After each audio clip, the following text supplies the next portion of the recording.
안녕하세요. 이 나이 정도 살아보니 어느덧 인생을 조금이나마 알 것 같은 중년 여성이에요. 3대 독자 집안의 맏며느리로 시집을 가 모진 시집살이를 마치고 아들을 낳았을 때 어머님은 저에게 처음으로 미소를 보여주셨답니다. 그땐 제가 아들을 못 낳아서 어머님이 미워하셨던 거니 이제 고생 끝 행복 시작이다라고 생각이 들었어요. 하지만 아이가 커감에 따라 어머님은 절 더 미워하게 되었어요. 아이가 공부를 좋아하긴커녕 나가서 운동을 하고 친구들과 뛰어노는 것을 더 좋아하는 나이였거든요. 남편보다 제가 훨씬 학벌이 딸리게 되니 어머님은 이 탓을 다 저에게 돌렸고 저 때문에 아이가 미움받는 것 같아 미안했어요. 쟨 누굴 닮아서 저렇게 밖으로만 다닌다니? 애 아빠 대학 교수씩이나 되고 우리 집안이 어디 보통 집안이냐? 너 닮아서 저러는 거야. 지 엄마 똑 닮아서 밖으로만 나돌고 책상 앞에 붙어있는 꼴을 못 봤어. 어떻게 저리 외탁만 한다니? 에이, 아범한테 들으니 아범도 어렸을 때 많이 뛰어놀았다는데요. 그리고 애들이 뭐 그렇죠. 할 때 되면 해요. 뭐가 할 때 되면 한다는 거야? 조기 교육 모르냐? 우리 집안이 돈 없는 집안도 아니고 애 공부 좀 제대로 시켜라. 장손식이나 돼가지고 집안에 먹칠하고 다니면 좋겠어? 내 말 명심해. 우리 장손은 특별해야 할 거야. 너 정신 똑바로 차려. 애비랑 막내는 이 나이 때 얼마나 책상에만 붙어 있었는 줄 알아? 그러니까 대학 교수에 공무원이나 되지. 네가 이 집에 시집 왔으면 우리 장손 제대로 키워야 할 거야. 맨날 저렇게 나돌기만 하면 장손이고 뭐고 없는 줄 알아. 내 말 알아들었냐? 상대적으로 아들들이 대학 교수에 공무원에 한 자리씩 차지하고 있던 터라 어머님이 손자한테 거는 기대는 어마어마했어요. 하지만 여러분들도 자식을 키워보셨다면 아시겠지만 어디 자식이 내 뜻대로 되나요? 제 아들은 공부보다는 몸 쓰는 일을 더 좋아했고 항상 축구에 야구에 늘 친구들과 밖에서 뛰며 노는 것을 좋아하는 아들이었답니다. 전 그런 아들의 모습이 천진난만하고 아이스러운 모습이어서 너무 좋았어요. 하지만 시어머니는 그런 아들의 모습조차 보기 싫어하셨죠. 어떻게 지혜미만 쏙 닮았냐? 정이 안 가. 장손이라고 기대를 엄청 했더니만 우리 집안 피가 하나도 없잖아. 매사 저렇게 나가 놀기를 좋아하고 툭 하면 다쳐서 들어오고 에휴, 너 아들 하나만 더 낳아라. 쟤는 싹이 글렀어. 어머님, 왜 자꾸 도연이한테 그렇게 말씀하시는 거예요? 아직 어린아이인데 앞으로가 무궁무진하다고요. 말씀 삼가주세요. 저 때부터 싹이 두드러져 보이는 거 모르냐? 난 최소 연고대다. 우리 손자 거기 못 가면 난 손자로 인정 못한다고. 그냥 둘째 낳아. 쟤한테 기대하긴 글렀어. 왜 조기 교육이 있는데? 싹이 있어야 그것도 시키는 거지. 너 내 말 명심해. 진짜 너무하시네요. 저한테도 그렇게 출신 대학 가지고 시집살이 시켰으면 그만이지. 제 자식한테까지 그러다니. 어머님, 전 다른 거 다 참아도 제 자식한테 손가락질을 하는 건 못 참아요. 그러니까 어머님도 선 좀 지켜주셨으면 좋겠어요. 이래서 엄마 아빠 유전자를 잘 봐야 돼. 널 안에 유전자가 들어있으니 저 모양 저 꼴 아니니? 그리고 내 집에서 내가 마음대로 하겠다는데 누가 말릴 거야? 네가 이 집에 좀 살았다고 내가 우스운 모양인데 나 안 죽었어. 시어머니는 늘 제 머리 탓을 하며 아들이 똑 닮았다고 막말을 하였어요. 참는 것도 하루 이틀이어서 그런지 굉장히 화가 나는 때가 많았답니다. 아들은 어디서나 당당함 그 자체였지만 할머니가 대놓고 핀잔을 주고 미워하니 할머니 앞에만 서면 늘 주눅든 모습을 보여주곤 하였어요. 그 모습이 어찌나 마음이 아프던지 못난 엄마를 만나 이렇게 된 것만 같아 안 좋더라고요. 엄마, 나 친구들이랑 또 축구공 차고 와도 돼요? 할머니가 너무 싫어하니까 안 가는 게 더 나을 것 같기도 한데.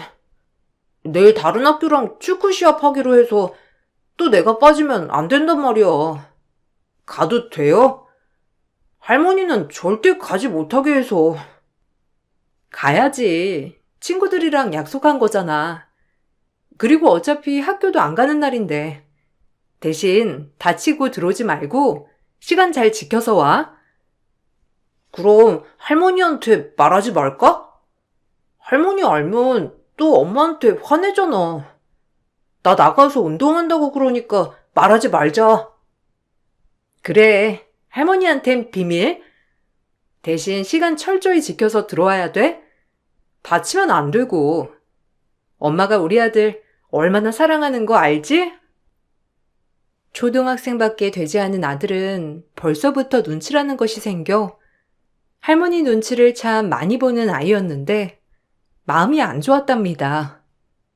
그러던 중 홍기가 찬 시동생이 결혼을 하였고 동서는 서방님이 근무하고 있는 세무사에서 같이 일하는 세무 공무원이었어요. 인상이 좋아 잘 지내면 좋겠다 싶던 찰나였지만 동서도 말하는 것을 보니 시어머니와 별반 다를 거 없는 사람 같아 보였죠. 그래도 우리 아들도 공무원, 며느리도 공무원이니 내가 그나마 좀 낫다. 이렇게라도 급이 맞아야 한다니까. 너희 부모님도 교직 생활 하셨다고 하니 내가 안심이 된다. 네가 보통 머리를 물려받은 게 아닐 거 아니니? 유전자 무시 못하거든. 이 말이 고리타분하게 들릴 수 있겠지만 네가 우리 집안의 대를 이어야 돼. 우리 집안이 어떤 집안인 줄은 알고 있지? 어머, 형님한테 아들 하나 있잖아요. 이미 형님이 대를 이은 건 아닌가요? 어머님도 요즘엔 딸이 대세래요. 전 아들 하나, 딸 하나 이렇게 사이좋게 낳고 싶은걸요? 그래도 장녀가 살림 미천이라니까 이왕이면 딸 먼저 낳고 싶은데. 에이, 그런 말 하면 못 써. 제가 아들을 낳았다고 해도 난 인정 못한다.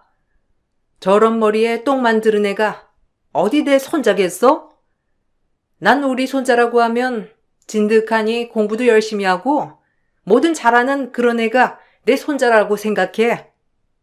쟤는 너무 외탁이야. 이 말이 무슨 말인 줄 알겠지? 이런 집에 대를 잇는다는 게 무슨 의미인지 똑똑한 너는 잘 알 거라고 생각한다. 하긴 외탁만 해도 어머님이 서운하시긴 하겠어요. 그럼 제가 힘닿는 데까지 노력해서 아들 손주 안겨드릴게요. 아이고, 고마워라. 네가 아들만 낳고 떡 부러지게 키워준다면 이 재산이 다 누구 거겠니? 첫째 내는 글렀어. 정말요? 저야 그럼 감사하죠. 제가 어머님 입맛에 맞게 키워볼 테니 저한테 서포트를 많이 해주시면 되겠어요. 대놓고 들으란 식으로 재산 얘기를 운운하며 동서에게 아들을 낳으라고 하는 시어머니를 보자 노인네 참 지독하다고 생각이 들더군요.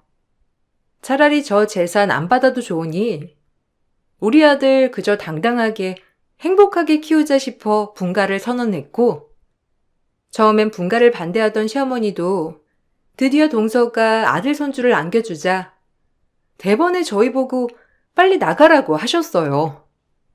남편 또한 어머님이 이런 행동을 하는 것을 못마땅히 했지만 평생 어머님 뜻에 거역한 적 없이 살았던 사람이라 그런지 그저 저보고 참으라고만 했답니다. 제 아들은 제가 지키는 수밖에 없다고 생각이 들자 더더욱 독해져야겠다고 생각했어요. 너는 알아서 살아 이제. 그래도 장손이라고 데리고 있으려고 했는데 뭐 그렇게 나가고 싶다면 나가야지. 그리고 애 운동시키고 이런 거 내 돈으로 할 생각 어림없어. 공부도 못하면서 머리에 똥만 차가지고 돈만 잡아먹게 할 수 있니? 어머님, 말씀 좀 삼가세요. 도연이도 같은 손자인데 어떻게 맨날 머리에 똥만 찼다고 하세요? 각자 잘하는 분야가 있는 거죠. 두고 보세요. 우리 도연이 아마 큰 인물 될 겁니다.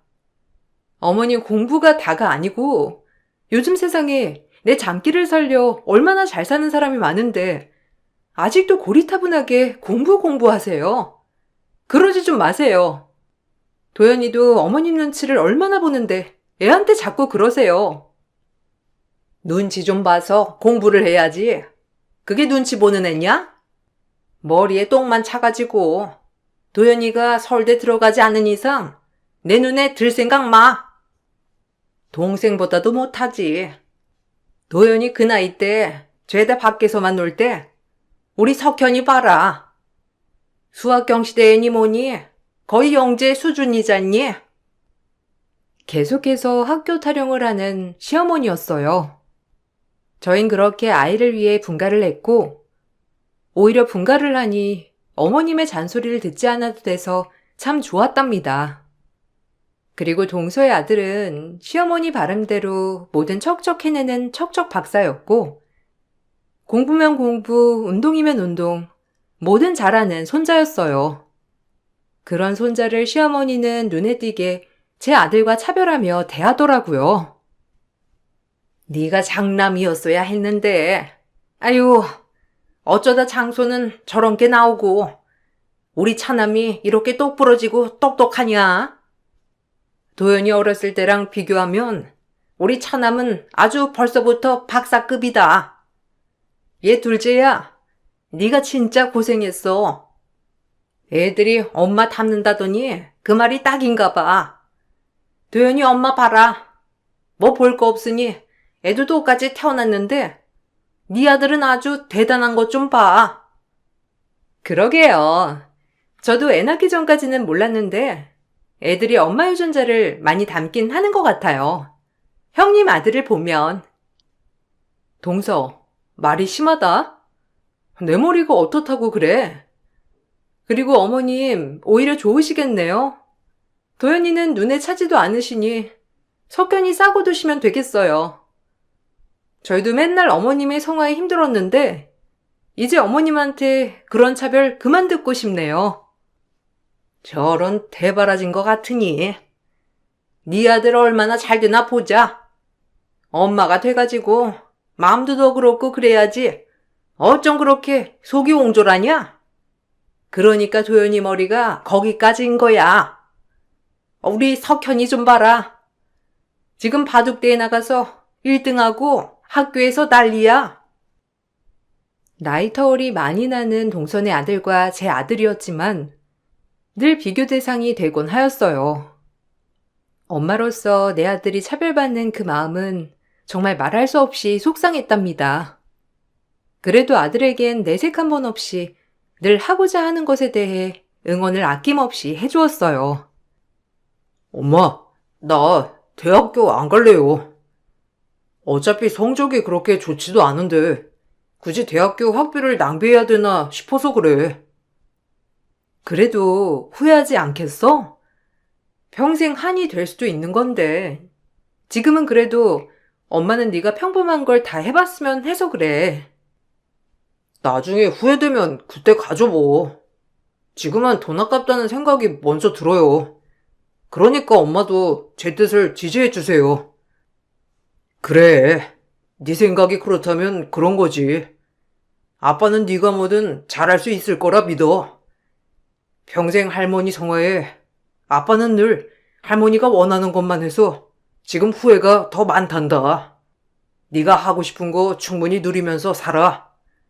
그렇게 살아도 아까운 인생이니. 남편도 어머님 때문에 후회되는 삶을 살았다며 저에게 오히려 아들을 지원해주라고 했어요. 저 역시 고리타분한 남편인 줄 알았는데 그래도 이런 부분에서 깨어있는 사람이란 걸 알고 나니 부모 모두 지지해 주는 걸 더욱 하고 싶었죠. 하지만 제 아들이 대학교에 가지 않겠다고 선언한 뒤 시어머니는 난리가 났고 손자가 아니라며 오히려 부정하는 단계에 이르렀어요. 미쳤구나, 네가. 드디어 사다를 내는구나. 어찌 키웠으면 저렇게 제멋대로 막무가내야? 내 손자 중에 대학교 안 밟은 손자는 없다. 그 말 뜻은 더 이상 손자로 인정할 수 없다는 거야. 연고대를 못 가더라도 지방대라도 가야 할 거 아니야? 머리가 딸리면 아무 데라도 가야지. 고졸이 말이 돼? 애미 네가 말해봐라. 너희끼리 나가 살라고 했더니 이러려고 나가 산 거야? 어머님, 요즘 대학 나와도 다 똑같이 살아요. 그냥 도연이 하고 싶은 거 하게 두자고요. 대학이 인생의 전부도 아니고. 전부가 아니라니? 그럼 고등학교 나오면 뭐 대단한 거 한다고 하니? 애초에 너랑 결혼을 시키는 게 아니었어. 너 같은 무식한 엄마를 두니 아들 녀석도 저 모양으로 나온 거잖아. 처음부터 단추가 잘못 깨졌어. 아유, 내가 오래 살고 별거를 다 본다. 교수하고 공무원 하면 뭐 다른 삶을 살 것 같아요? 똑같이 남들 눈치 보고 남의 돈 먹고 사는 거예요. 저 하나 엄마 마음대로 하셨으면 됐잖아요. 왜 제 아들 삶까지 엄마가 간섭하려 하세요? 전 제 아들이 하고자 하는 거 응원해 줄 겁니다. 내 말대로 해서 나쁜 거 있었니? 기껏 대학 교수 만들어 놨더니만 지가 잘나서 된 줄 알지? 그래, 어디 너네 마음대로 해. 처음으로 남편이 어머님께 대들었고, 어머님은 충격이었는지 더 이상 말을 안 하셨어요. 그리고 저희는 그렇게 시어머니 눈밖에 완전히 찍혔지만, 저희만 행복하면 됐다고 생각했기에 개의치 않았답니다. 그러면서 들려오는 소식엔 동서아들이 완전 수재의 영재라며 시어머니가 그 손주를 바라보는 낙으로 산다고 소식이 들려오더라고요. 그래도 손자 하나가 어머님께 기쁨을 안겨드리니 됐다 싶은 마음이 들게 되었던 거죠. 그렇게 저희도 열심히 살아가게 되었고 드디어 청약 만기가 되어 전세 탈출을 눈앞에 두고 있었어요. 신축 아파트에 그것도 이 나이에 매매를 해서 들어가는 것이 정말 큰 기쁨이더라고요. 수고했어. 당신 힘으로 알뜰살뜰 모아서 이렇게 집까지 장만하다니. 대출은 껴있지만 그래도 대단해. 고마워. 이제 우리 아들도 결혼할 때가 됐는데 어디 민폐 키질 수 있어? 자기 정년까지 열심히 일해서 대출 갚고 우리도 번듯한 집 하나는 있어야지. 어머님이 애초에 우리한테 뭐 주실 거라고 생각도 안 하거든. 그래도 행복해. 도연이 저렇게 앞가림 잘하고 살고 우리도 남한테 손가락질 받으며 사는 게 아니니까 기쁠 따름이야. 우리 더 행복해지자고. 드디어 이사를 앞두고 있던 시점이었어요. 원래 시어머니 성격에 먼저 전화를 안 하시는 분인데 저에게 전화가 와서 집에 들르라는 소리를 하시더라고요. 그렇게 오랜만에 특별한 날이 아닐 때 시댁에 방문하게 되었어요. 그곳엔 동서와 오랜만에 보는 조카가 같이 있더라고요. 그리고 시어머니는 제 앞에서 조카 자랑을 엄청나게 하기 시작하셨습니다. 너 소식 들었니? 우리 석현이가 이번에 로스쿨 졸업하고 로펌에 합격했잖아. 얘가 뭐 하나 할 줄 알았다니까. 자그마치 우리 집에서 변호사가 나온 거라고. 얘 엄마가 얼마나 뒷바라지를 해댔는지 이래서 엄마 머리 무시 못한다는 거다. 아, 그래요? 축하해, 동서. 석현이도 축하한다. 그 힘든 고시 공부 마치고 변호사가 됐구나. 장하다. 어려서부터 영재더니.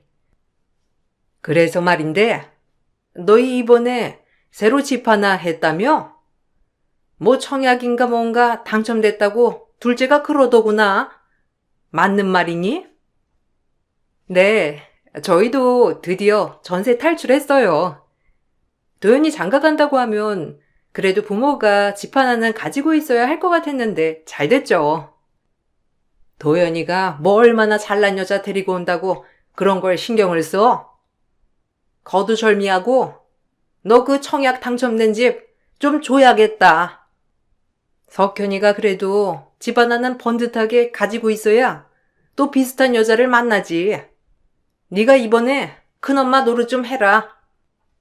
네? 지금 저한테 말씀 다 하셨어요?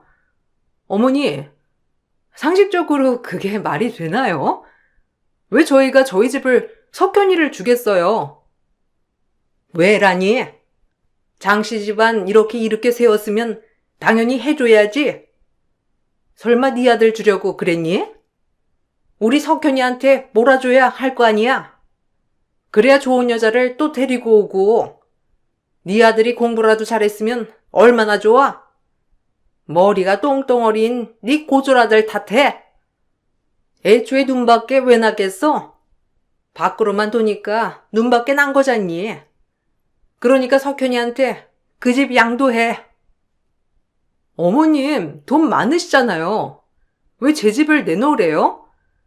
석현이 공부시키느라 재산 다 거덜나서 그러는 건가요? 이게 어디서 말을 막 해? 내가 처제한테 전화해서 그 집 내놓으라고 할 거니까 그리 알아. 석현이 집 한 채 해줘야지. 동서아들이 최고 로펌에 합격했다며 내 생애 최초 청약집을 내놓으란 시어머니였고 제 아들 녀석의 머리가 똥덩어리 머리라며 당장 내놓으라고 압박을 하였어요. 어이가 없어 말도 안 나오는 상황이었던 찰나 다급하게 조카에게 관련 전화 한 통이 있었고 그 전화를 받고 난 뒤 로펌에 합격한 조카가 다리를 덜덜 떨며 입 열자 시모가 바닥을 기며 싹싹 빌기 시작하더라고요. 그놈아, 제발 형한테 부탁해서 어떻게 좀 안 될까요? 진짜 제가 실수를 해가지고 그놈아가 도와주세요. 사실 제가 친구들의 권유로 진짜 딱 한 번 약을 했거든요. 근데 그게 왜 하필 걸려가지고 형한테 부탁 좀 하면 안 될까요? 뭐? 어머, 너 제정신이니? 변호사가 된 마당에 지금 뭘 해?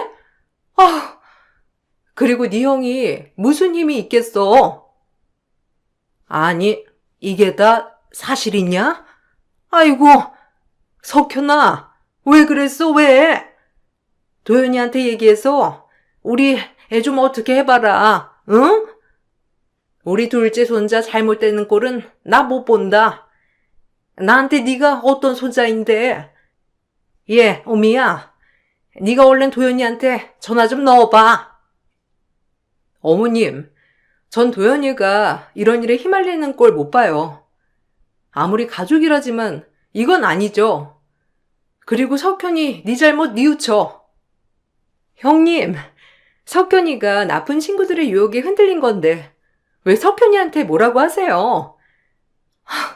도연이랑 만나게 좀 해주세요.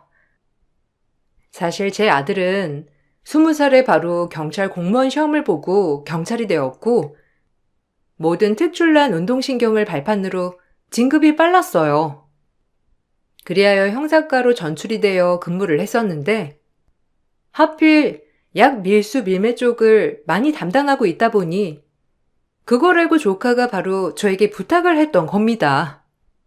시어머니 또한 이 모든 사실을 알고 저에게 제발 아들한테 말을 잘해달라며 빌기 시작했어요. 그렇게 똥덩어리라고 방금 전에 말하던 시어머니가 표정이 상기되어 부탁을 하는 것을 보니 살짝 우스운 마음이 들었답니다. 도연이가 우리 집 장손 아니냐. 그러니까 석현이 좀 어떻게 해줘라. 경찰에 출두하라는데 얘가 변호사인데 어떻게 그런 일이 휘말릴 수가 있었겠어. 그러니까 도연이한테 잘 말해서 어떻게 빼주면 안 되겠니? 내가 이렇게 부탁할게. 제 아들 똥덩어리라고 방금 전까지 그래놓고 이제 와서 잘 말을 해달라니. 그리고 아무리 가족이지만 죄를 지으면 벌을 받아야죠. 게다가 약이라니. 이건 진짜 아닌 것 같네요. 석현이 너 크게 실수한 거야. 그냥 쟤 달기 받고 다신 그러지 마라. 형님, 지금 석현이가 어떤 애인데 벌을 받으라는 건가요? 우리 집안의 자랑에다가 변호사라고요. 형님 아들이 너무 평범해서 잘 모르나 본데 우리 석현이가 어디 그런 데 가서 조사받을 애인가요? 저 어떻게 해서든지 석현이 구해낼 거예요. 진짜 삐뚤어진 모정이다. 변호사 아들이 뭘 그리 대단하다고.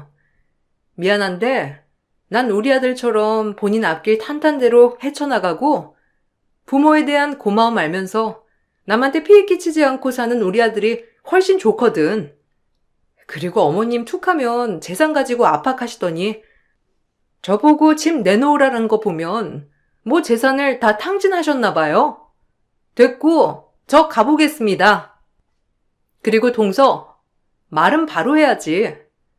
어차피 이런 집안 장손이 되게 하고 싶지도 않지만 도연이가 장손이긴 하잖아. 우리 어머님한테 한 푼도 안 받고 그동안 모든 돈 동선에 지원해줬으니 그 돈으로 한번 해결할 수 있으면 해봐. 우리 신경 안 쓸 테니. 전 그렇게 시댁을 빠져나왔어요. 묘한 마음이 들면서 이상한 생각도 하게 되었답니다.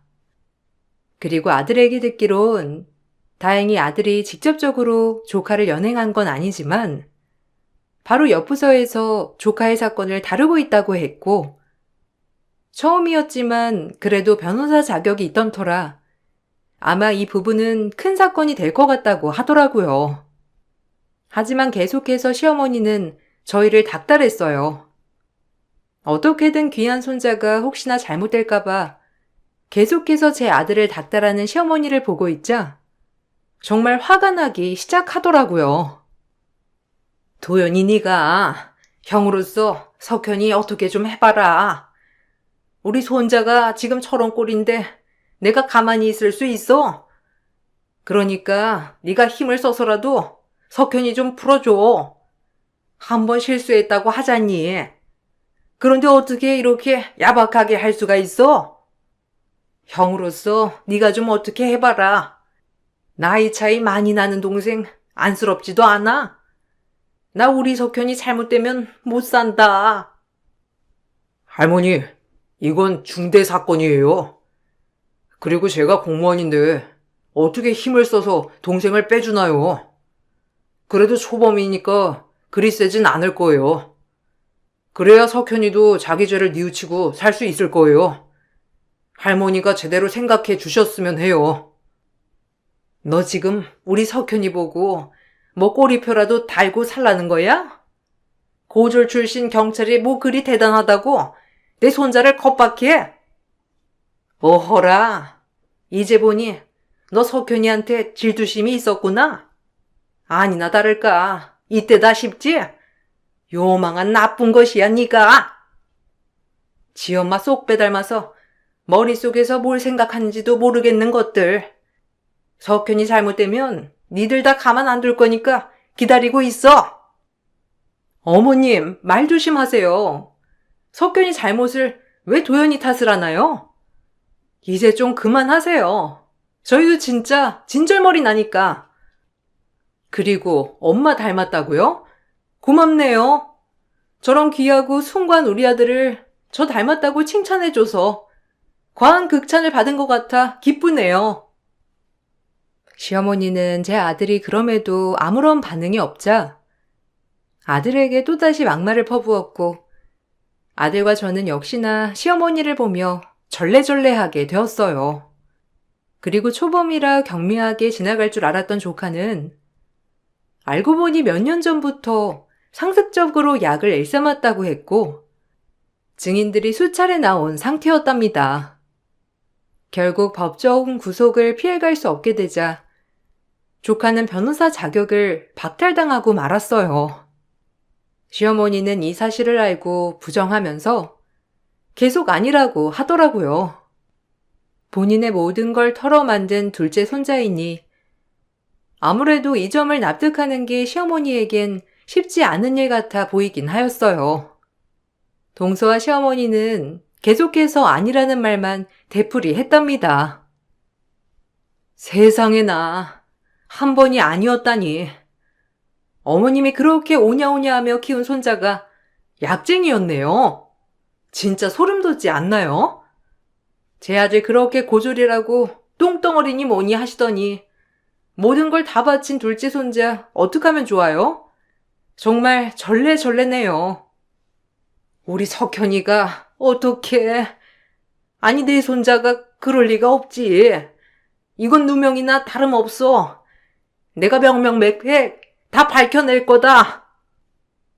그럼요. 우리 아들이 그럴 리가 없어요. 뭐가 아쉬워서 그럴까요? 어머님, 우리 석현이 위해 어떻게든 해봐요. 정신들 차리세요. 차라리 죄를 고백하고 비는 게 형량이 낮춰질 거예요. 그러니까 제발 어머님이랑 동서 정신 차리시라고요. 우리 석현이가 왜 정신을 차려? 우리 석현이는 순진해서 나쁜 친구들 꼬임에 넘어간 게 틀림없어.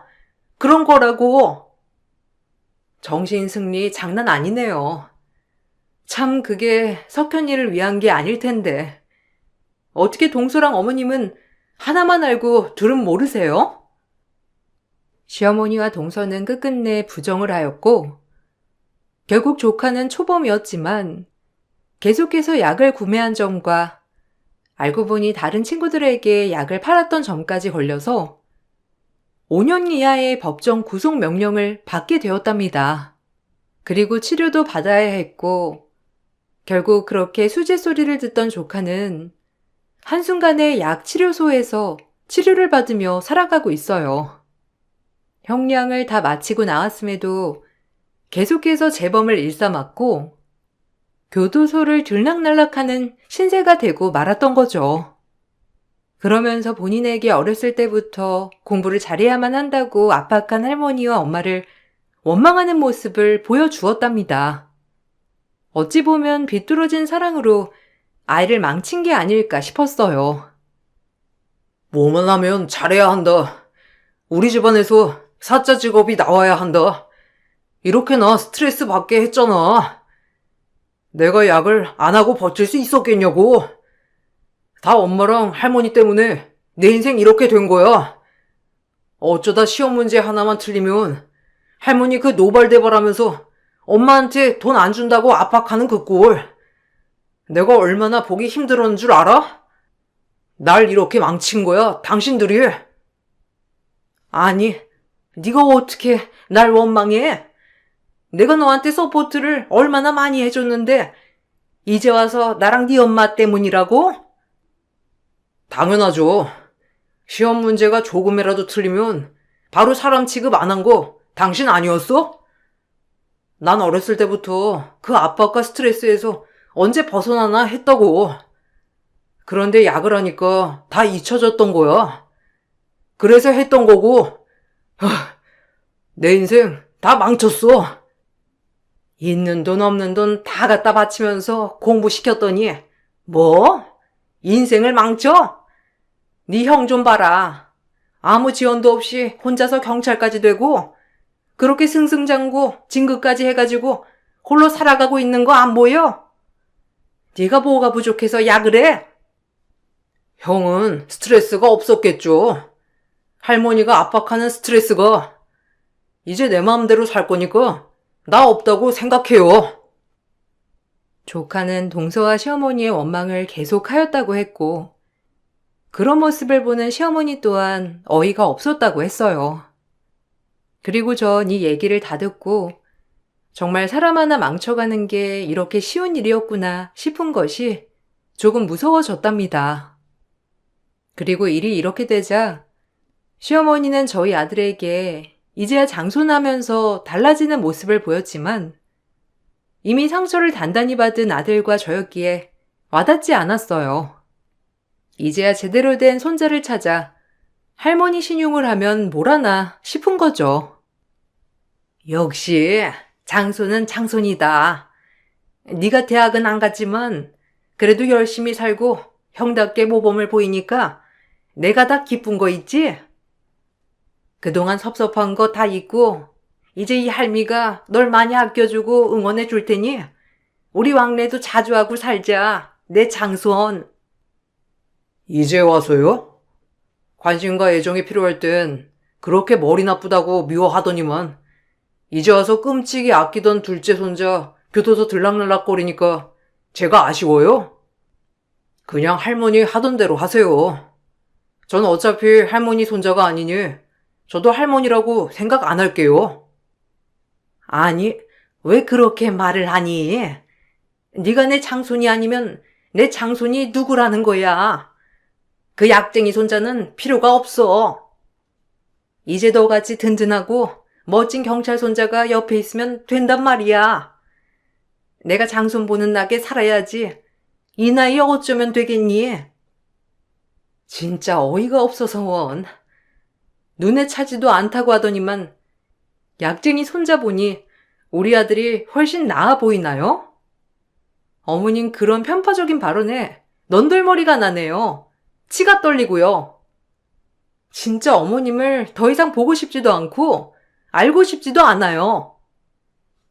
돈 다 갖다 바쳐서 변호사 만들어줬더니만 내 원망이나 하고 있는 놈 나도 필요 없다. 그러니까 우리 화해하자. 아니요. 전 할머니 보고 싶지 않아요. 아, 그래도 아빠의 어머니시니 장례식엔 방문할게요. 그전엔 보지 않았음 하고요. 예, 미안하다. 우리 화해하자. 내가 잘못했어. 사람을 잘못 본 거지. 너같이 멋진 손자를 두고 내가 너무 심했던 거 인정해. 인정 필요 없어요. 어머님이 수도 없이 던진 돌에 제 아들과 전 상처투성이가 되었거든요. 이제 연락 안 하셨으면 해요. 그 발언을 마지막으로 전 시댁과 연을 끊었어요. 진짜 끊었어야 했지만 그래도 부모이니 참자 했던 것이 이렇게 여기까지 오게 되었거든요. 남편 또한 어렸을 때부터 공부에 대한 압박과 스트레스로 어머님께 정이 하나도 없던 터라 쉽게 결정될 수 있는 문제였죠.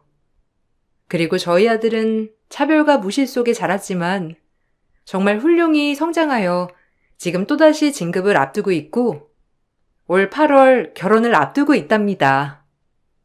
본인과 같이 정말 올곧고 바른 성품을 가진 여성을 데리고 왔더라고요. 어려서부터 할머니의 무시와 차별 속에 힘들었던 아들이었지만 그래도 본인의 신념을 꺾지 않고 커준 아들이 너무 대단하다고 느껴져요. 저희가 손절함에 따라 시어머니는 제 남편에게 입에 담을 수 없는 악담을 퍼부었지만 저희가 별로 신경을 쓰지 않기로 해서인지 그렇게 충격적이진 않더라고요. 이제는 각자의 인생을 잘 살면 될 것 같은 마음이 들면서 우리 아들 앞날이 더 행복했으면 좋겠다고 생각하네요. 아들의 결혼을 앞두고 이 글을 쓰니 그래도 지나온 과거 아들에게 미안한 마음이 드는 것은 어쩔 수 없는 것 같아요. 그래도 후회를 발판 삼아 전 멋진 할머니가 돼보려고 다짐한답니다. 여러분, 요즘같이 좋은 봄날 꽃향기를 마음껏 맡으시며 힐링하시길 바라고 글을 마칠게요. 제 글을 들어주셔서 감사합니다. 안녕하세요. 시흥에 살고 있는 30대 후반 여성이에요. 많은 자책과 우울 속에서 이제는 그 모든 걸 극복하고 행복을 찾아서 살고 있는 여성이에요. 저의 암흑 시절 얘기와 이것을 극복했던 스토리를 들려드릴까 해요. 아무것도 가진 것 없던 시절 부모님의 도움으로 동네에서 네일 아트 샵을 하게 되었어요. 어려서부터 미용을 좋아했던지라 꼭 제 가게를 차리는 게 꿈이었었거든요. 그럭저럭 혼자서 버는 것 치고는 벌이가 괜찮았던 때쯤 한 남성을 소개받게 되었고, 연애 후 결혼까지 약속했답니다. 하지만 아무것도 가진 것 없는 남편을 친정에서는 걱정을 하시며 저에게 한 번 더 생각해보라고 하셨어요. 제가 외동딸이기도 했고, 부모님은 안정적인 직업을 가진 남자와 결혼하여 평범하게 살았으면 하셨던 바람이 있으셨죠. 너 결혼이 장난인 줄 아니? 아무리 그래도 그렇지. 공장에서 일을 하더라도 정규직 남자를 만나야 하는 거야. 근데 허구한 날 일도 잘 안 나가고 술도 그렇게 좋아한다며. 그건 아닌 것 같다. 내 딸이 그런 남자 만나서 결혼하는 건 아닌 것 같아. 결혼하면 달라지겠지. 그리고 이 남자랑 나 서로 사랑해요. 엄마도 아무것도 없는 아빠 만나서 결혼한 거잖아. 그거랑 이거랑 같아? 니네 아빠는 가난했지만 뭐든 열심히였고 네 남자친구는 노력 같은 건 하지 않는 것 같으니까 그렇지. 엄마가 잘못 본 거야. 좀 뺀질거리는 것 같아도 얼마나 성품이 괜찮은 남자인데 다시 한번 좋은 시선으로 받아줘요. 그렇게 해야 좋다면야 반대는 안 하지만 엄마가 얘기할 수 있는 부분만 얘기하는 거야. 뭐 네 인생인데 어쩌겠어. 어른들이 말리는 데는 이유가 있었지만 죽자 사자 저를 좋다고 하는 남편이 저도 너무 좋더라고요. 그렇게 결혼을 하게 됐고 제가 드세서인지 제 벌이로만 생활을 하는 기간이 계속되었답니다. 이게 지속이 되니 힘들긴 하더라고요. 하지만 친정 부모님한텐 절대 기댈 수가 없었고 결혼 후 오히려 친정 부모님들은 남편을 잘 받아들여 사이 대접을 톡톡히 해주시곤 하였어요. 그런 모습을 볼 때마다 마음이 안 좋았지만 절대적으로 친정 부모님에게 제 생활을 보여드릴 순 없었죠. 마음에 안 드는 사윗감이 지금 딸 속을 썩인다고 하면 부모님 속이 말이 아니실 것 같아 부모님 앞에선 내색하지 않았거든요. 아이고, 김서방, 요즘 쉬고 있다며? 그래, 사람이 쉬어가면서 일해야지. 얼마나 힘들 거야. 나도 그 마음 다 아네. 네, 뭐, 그렇죠. 경기가 안 좋아서 회사 취직도 어렵고, 뭐 그래도 제가 누굽니까? 걱정 마세요. 보란 듯이 성공할 거니까. 그래, 자네는 뭐든 잘 될 거야. 우리 손녀 하영이도 그렇고 우리 딸도 옆에서 많이 응원해 주니까 자네 기죽지 말고 열심히 해. 제가 설마 두 여자 하나 못 먹여 살릴까 봐요? 장모님은 그냥 저희 집 일에 관여 안 하시면 되니까 염려 마세요. 무슨 말을 그렇게 해? 엄마가 그냥 격려차 한마디 하신 건데 응원해 주시는 분한테 너무 삐딱선 타는 거 아니야? 아니야. 그럴 수도 있는 거지 뭐. 김서방 이것도 먹어보고 저것도 먹어봐. 내가 자네가 좋아한다고 해서 준비한 거야. 괜히 엄마는 제 앞이라고 사이 기세어주는 말을 하였고 그 말이 본심이 아닌 것을 다 알았어요. 이렇게라도 하면 남편이 미안해서 저에게 더 잘해주지 않을까, 정신 차리지 않을까 하는 마음이 들까봐 일부러 칭찬을 하신 엄마였거든요.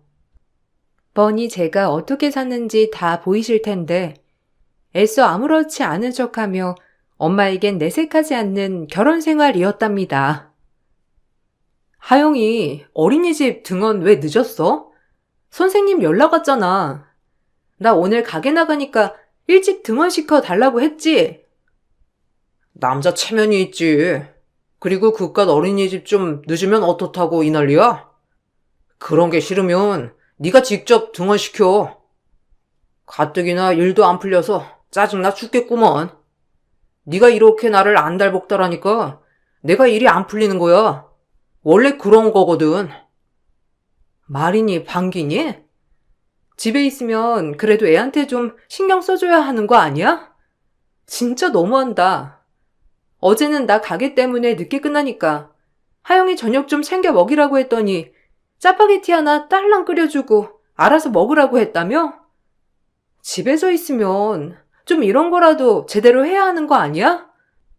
내가 언제 당신한테 돈 얘기한 적 있어? 진짜 너무하다. 본인밖에 모르지? 내게 꺾어놓고 네가 할 소리야? 솔직히 내가 왜 안 되는 건데? 이게 다 네가 드세서 내가 안 되는 거라고. 미용하는 애를 만나질 말았어야 했어. 취직도 안 되고 마음에 드는 회사도 없고 죽겠네 진짜. 나도 집에만 있기 싫으니까 잔소리 좀 그만해. 엄마가 처음 말했던 것처럼 남편은 가정적인 스타일도 아니었어요. 그럼에도 아이의 아빠기도 하고 제가 선택한 결혼이니 후회 없이 살 거라는 마음 하나로 버티게 된 과거였죠.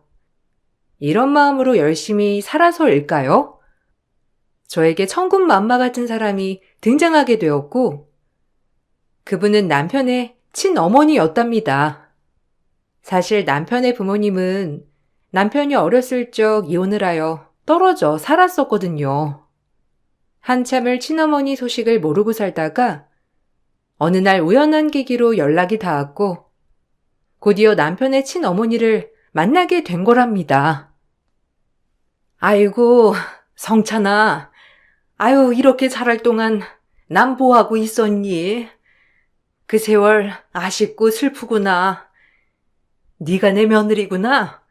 아유, 참하기도 하지. 엄마, 너무 보고 싶었잖아요. 아무리 아빠랑 이혼하셨어도 그렇지. 어떻게 아들을 한 번 안 찾을 수가 있어요? 미안해. 어떻게든 악착같이 벌어서 너 만날 날만 기다렸다. 친모라고 땡전 한 푼 없어서 찾으면 뭐하니? 다 고생인 거지. 이제 아드님도 만나시고 며느리도 있으니까 어머니 외로울 때 언제든 불러주세요. 얼마나 보고 싶으셨겠어요. 제가 슬퍼요. 고맙다. 우리 며느리. 내가 아들도 찾았는데 이렇게 참한 딸 같은 며느리까지 얻어서 복이 있네. 앞으로 잘 지내보자. 어렸을 때랑 똑같아. 멀리서도 내 아들인 줄 알겠다. 너한테 못한 만큼 엄마가 다 갚으면서 살게. 미안하다, 성찬아. 엄마 용서해줘. 고마워요, 엄마. 늘 외로웠는데 저에게도 엄마라는 울타리가 생겨서 정말 기쁘네요. 앞으로 우리 떨어지지 말고 살아요. 처음 시어머니와 남편이 재회했을 때 전 옆에서 엄청 울고 있었어요. 저도 자식을 낳아봤기에 마음이 너무 아팠거든요. 그리고 경제적으로나 뭐로 보나 무능한 시아버지만 뵙다가 성공한 시어머니를 만나니 감회가 새롭더라고요.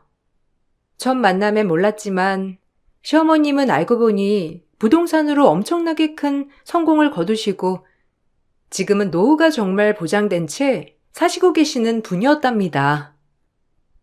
이혼 후 여러 번 재혼한 아버님과는 달리 재혼도 하지 않고 오로지 돈만 버셨다고 하더라고요. 그리고 그 모든 것들을 아들을 찾았으니 기꺼이 주는 것도 아깝지 않다고 하시는 분이었어요. 그야말로 남편은 갑작스럽게 돈방석에 앉게 된 것이죠. 세차장 하나 하고 싶댔지? 부지 알아봐라. 내가 이거 하나 못해줄까? 열심히 살아. 네 애비 아래서 뭘 배웠겠냐마는. 그래도 하나의 아빠고 한 가정의 가장이니까 열심히 한번 해봐. 엄마가 든든하게 지원해줄게. 아무것도 안 하면서 마누라 돈으로 사는 게 남자로서 얼마나 창피한 건 줄 아니? 네가 원하는 거 엄마가 차려줄 테니까 대신 성실하게 살아야 한다. 엄마, 감사해요. 세차장도 차리는데 억소리 나는데. 그래도 이렇게 능력 있는 엄마를 두니까 진짜 행복하네요. 그동안 내가 이런 거 해주려고 벌었던 거야. 어떻게든 우리 아들 찾아서 보란 듯이 모든 걸 다 해주고 싶었거든. 어머님, 감사합니다. 제가 옆에서 이 서포트 열심히 할게요. 그래도 큰돈인데 이렇게 선뜻 투자해 주셔서 감사해요. 에이, 투자는 엄마가 아들한테 해주는 건데 그동안 혼자 벌어서 사느라 힘들었지? 내가 그 마음 잘 알아. 여자 혼자 가정 하나를 먹여 살린다는 게 얼마나 힘든 일인데. 그래도 잘 버텨주고 우리 아들 옆에서 안 떠나서 고마워. 이제 고생 끝이야. 시어머니는 저에게도 고맙다고 몇 번이고 말씀을 하셨고, 그렇게 남편은 입에 달고 살던 세차장을 차리게 되었답니다. 규모를 크게 차리기도 했고, 워낙 그쪽이 유동인구가 많은 지역이라 세차장은 초대박이 나게 되었어요.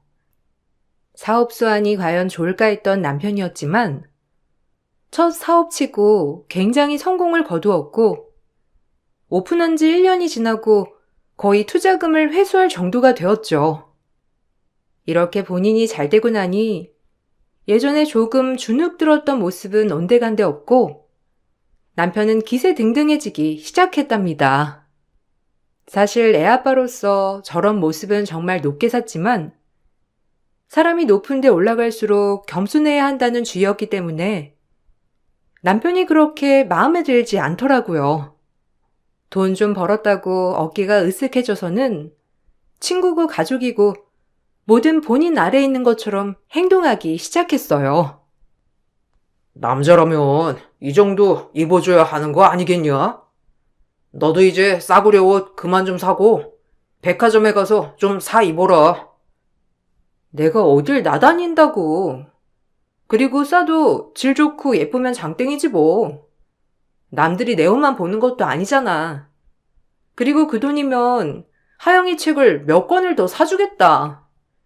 당신도 요새 너무 사치하는 거 아니야? 저번 주에 카드값이 700만 원 나왔어. 아유, 네가 내냐? 내가 내지? 그리고 잘난 엄마 두고 사는데 네가 뭔 상관이야? 이제 예전에 김성찬 아니라니까. 내가 좋은 걸 입고 좋은 걸 먹으러 다녀야 주변에서도 좋은 사람만 붙는 거라고. 그리고 골프도 치고 하면서 발도 넓히고 다음 사업 구상을 해야 할 거 아니야. 하여튼 뭘 모른다니까. 야, 말 나온 김에 가게도 때려치워. 그깟 10평도 안 되는 가게. 뭐? 내일은 내일이지. 그리고 단골이 얼마나 많은데. 아직 하영이도 4살이고 우리 많이 모아야 돼. 둘째도 가져야지. 미쳤냐? 애 낳으면 돈이 또 들어갈 텐데 난 이제 즐기며 살 거야. 그리고 그깟 네일아트에서 얼마나 번다고 이래? 남편과 자녀 계획을 2명까지 해놨던 터라 둘째 생각이 있던 저와는 다르게 남편은 이미 본인이 즐기고 살려고 둘째를 가지지 않겠다고 하더라고요. 사실 이것은 강요한다고 될 일이 아니었기 때문에 남편을 이해하려고 했답니다. 하지만 세차장 사업이 크게 성공을 한 뒤로 오히려 가정이 더욱 소홀해지는 남편이었고 그 모습을 저희 친정 식구들도 달갑게 보진 않았답니다. 김서방이 좀 늦네. 뭐 많이 바쁜가? 그래도 아버지 생신인데 얼굴이라도 비추면 좋으련만. 좀 그렇네. 아, 요즘 사업하느라 정신 없잖아. 내가 날짜를 말해줬었는데 잊어버렸나 봐. 나도 통 못 보거든. 바빠가지고. 에휴, 여러모로 바쁘네. 그래도 바쁜 게 좋은 거니까. 너도 너무 바가지 긁지 마라. 그리고 시어머니 되시는 분한테 정말 잘해드려라. 얼마나 아들이 보고 싶으셨을 거야. 입장 바꿔 생각해보면 참 생떼 같은 자식을 떼놓은 게 얼마나 힘든 일인데. 그럼 그래서 어머님한테 하영이도 자주 보여드리고 그래. 이 사람도 은근 사업 수완이 좋아서 잘 풀리고 있고. 그래, 바쁘겠지. 얼굴 보면 좋았겠지만 어쩔 수 없지. 우리끼리라도 축하하자. 하영아, 할아버지랑 촛불 끄자. 자, 노래 불러요. 친정아빠 생신이라고 한 달 전부터 말을 했었고, 그날 아침에도 확인 전화를 한 제 말을 묵살한 남편이었답니다. 아예 통화조차 되지 않는 남편에게 정말 화가 많이 났었고, 그날 집에 와 남편과 대판하게 되었는데, 뜻하지 않게 외도 사실을 알게 되었어요. 그것도 상대방은 바로 제가 데리고 있던 직원이었답니다. 정말 충격적이지 않을 수가 없더라고요. 성실하지 않은 것은 알고 있었지만 외도까지 하는 사람인 줄은 정말 몰랐기에 남편에게 당장 이혼을 하자고 소리를 고래고래 지르게 되었어요. 네가 얼마나 매력이 없으면 그랬겠냐? 아마 다 그럴걸? 남자들 주머니에 돈 채워지면 딴 눈 돌리는 법이라고. 이게 남자 본능이라니까? 그리고 그냥 실수야. 잠깐 지나가는 바람. 너 하영이 두고 이혼할 수 있어? 애는 내가 키울 건데? 뭐? 너 미쳤니? 무슨 정신병 걸린 사람처럼 말이 막 나오나 봐. 너처럼 불성실하고 바람이나 피우는 인간이 하영이를 키울 수 있을 것 같아? 내가 능력이 이렇게 빵빵한데 그럼 애는 내가 키워야지 네가 키우냐? 넌 내 꼴을 보고도 그 말이 나와? 하영이가 나처럼 크길 바라는 건 아니겠지? 자고로 애는 능력 있는 부모 아래에서 커야 크게 되는 거다. 너 잘 생각해. 이혼할 수 있는지. 그리고 내가 이혼을 왜 해? 그냥 지나가는 바람이라고 생각하라니까. 한두 번 만난 것 뿐이야. 앞으로 안 만날 테니까 그만 좀 해. 남편은 애를 가지고 압박을 하기 시작했고, 바람난 두 인간들을 당장이라도 요절내고 싶었지만 이성을 찾으려고 매우 노력했어요. 그리고 이 사실을 시어머니가 알게 되었고, 남편에게 뭐든 다 해줄 것 같던 시어머니는 엄청 무서운 모습을 보이셨답니다. 남자놈들 믿을 만한 사람 아무도 없다는데 너도 그러냐? 아, 내 아들이 어떻게 조강지쳐 뒤통수를 쳐? 네가 사람이니? 내 돈이 화근이었지? 이놈의 돈 때문에 네가 의리도 저버리고 가족도 저버리려 한 거지? 다 없애버려야 돼. 이 돈이 문제였어. 엄마, 잘못했어요. 그냥 한순간의 실수였고 진짜 저도 후회하고 있어요. 하영 엄마가 자존심이 세서 안 받아줄까봐 일부러 애 걸고 넘어지면서 세게 나갔던 거예요. 제가 하영 엄마한테 싹싹 빌고 용서를 구할게요. 정말 잘못했습니다. 난 이혼한 아들 꼴은 못 본다. 엄마가 이혼해봐서 그래. 하영 엄마가 얼마나 고생했니? 내가 그 마음 잘 알아서 안타까워. 무슨 일이 있어도 네가 나 죽었어 하고 무조건 빌어. 알겠어?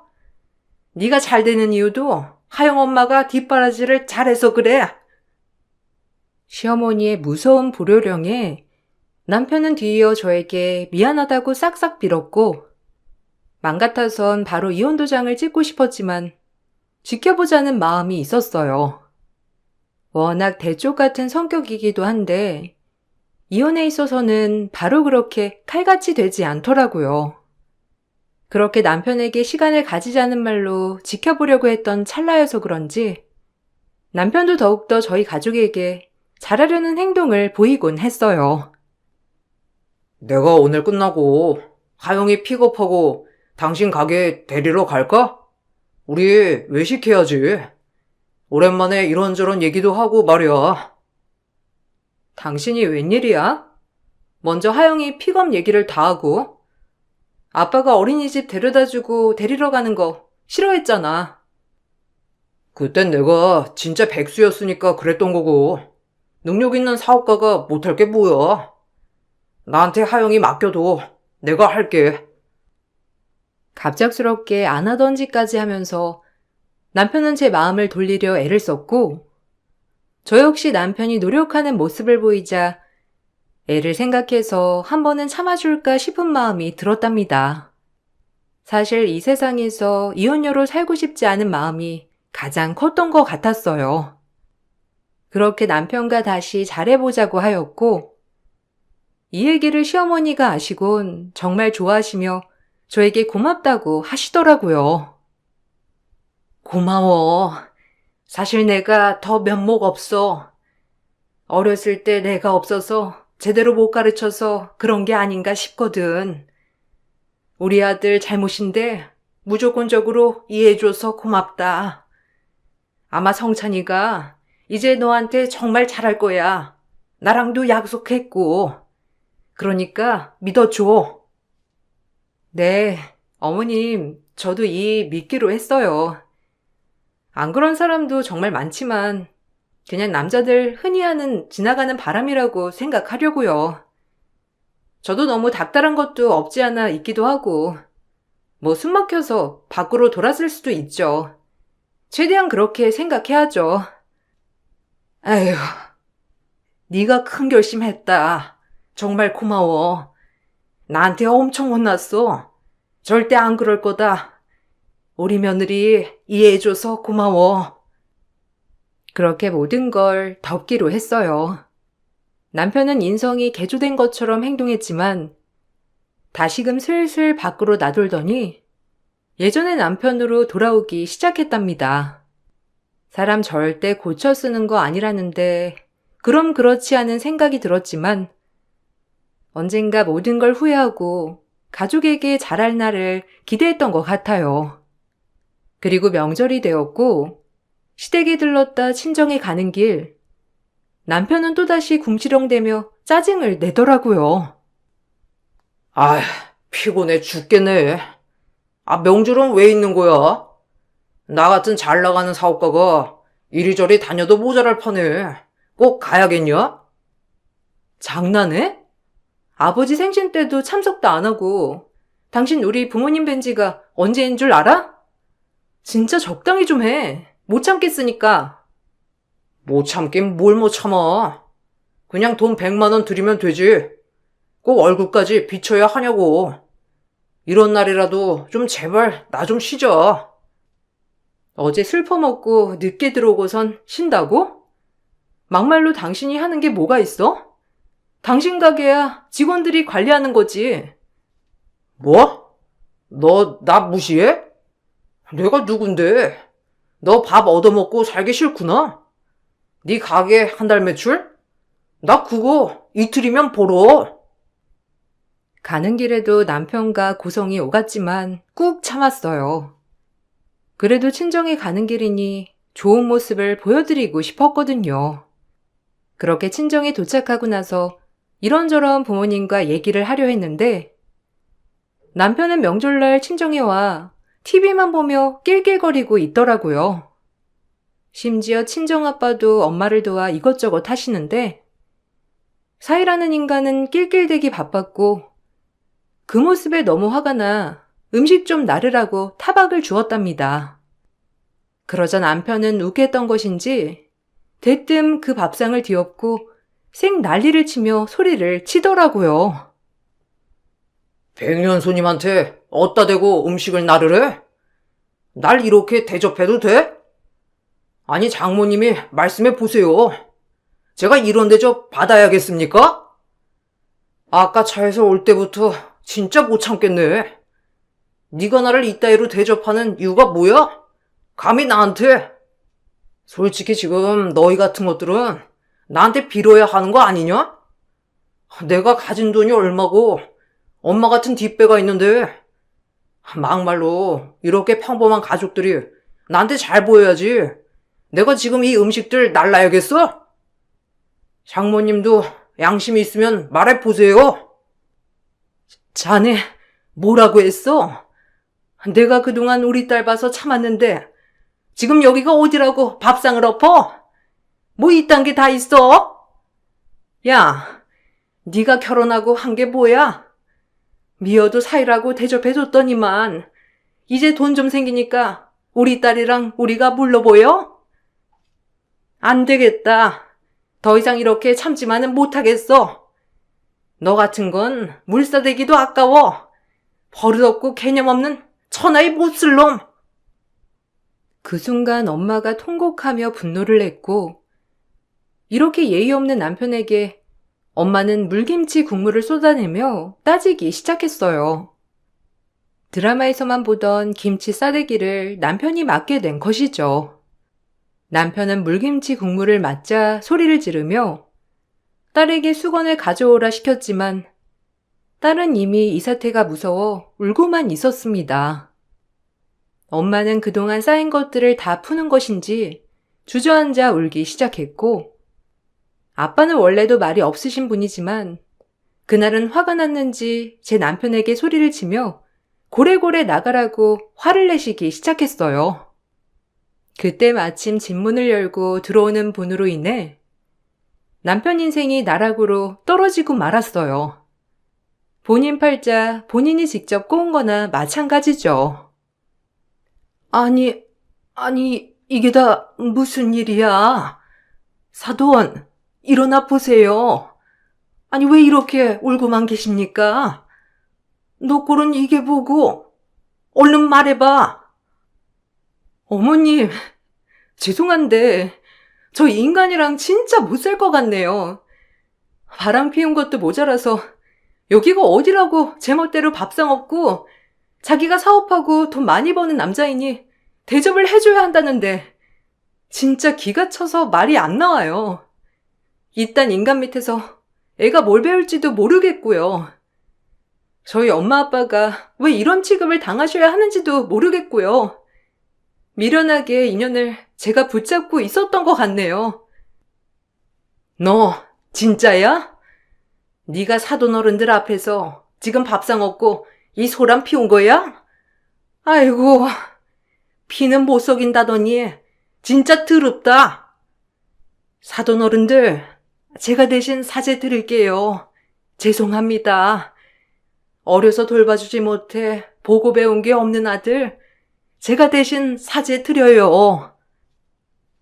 엄마, 아들이 지금 김치 싸대기를 맞았는데도 그런 소리가 나와요?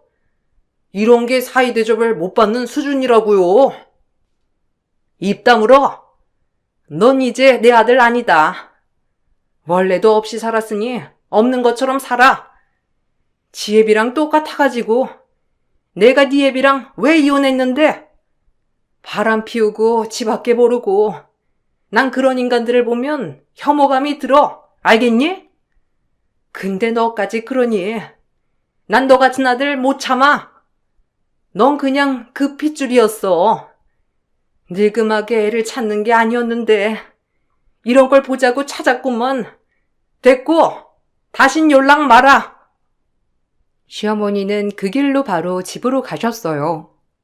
사실 명절에 혼자 계실 어머니가 안쓰러워 저희 친정에서는 어머니까지 초대하여 맛있는 음식을 대접하려 했던 것이었고, 그로 인해 어머님이 방문 후 이런 모습까지 보게 된 것입니다. 시어머님은 생각보다 강단이 있으셔서 남편에게 차려준 세차장을 바로 다른 사람에게 넘기려고 했어요. 어머님 명의라 가능했고 남편의 카드값 또한 내주지 않았으며 남편에게 투자하기로 한 다음 사업 금액마저 주지 않으셨답니다. 그리고 일체 남편의 연락을 받지도 않으셨고요. 저 역시 남편에게 외도로 인한 가정 파탄의 책임을 물어 이혼소송을 진행하였고 상간녀에게도 위자료 소송을 걸게 되었어요. 모든 걸 다 잃어봐. 어차피 원래도 그렇게 살았으니 아쉬울 건 없잖아? 다시 옛날로 돌아가는 것뿐이니 네 본성 어디 가겠니?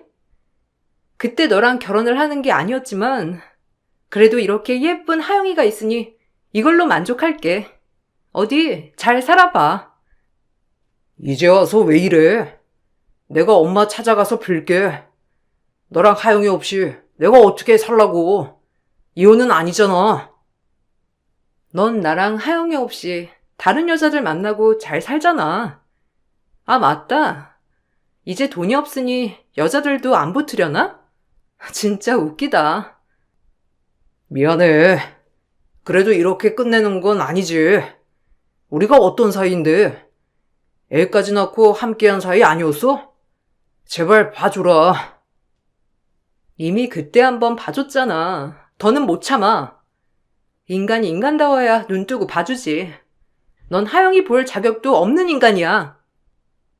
남편은 그제야 애절하게 빌었지만 이미 제 마음을 돌리기엔 역부족이었고 결국 전 이혼을 했답니다. 그리고 위자료 또한 많이 받을 수 있었어요. 그래도 남편이 사업을 하고 수익금이 있었기 때문에 저에게 위자료를 줄 수 있었던 것이었고 그 돈을 털고 나니 빈털터리 신세가 되었죠.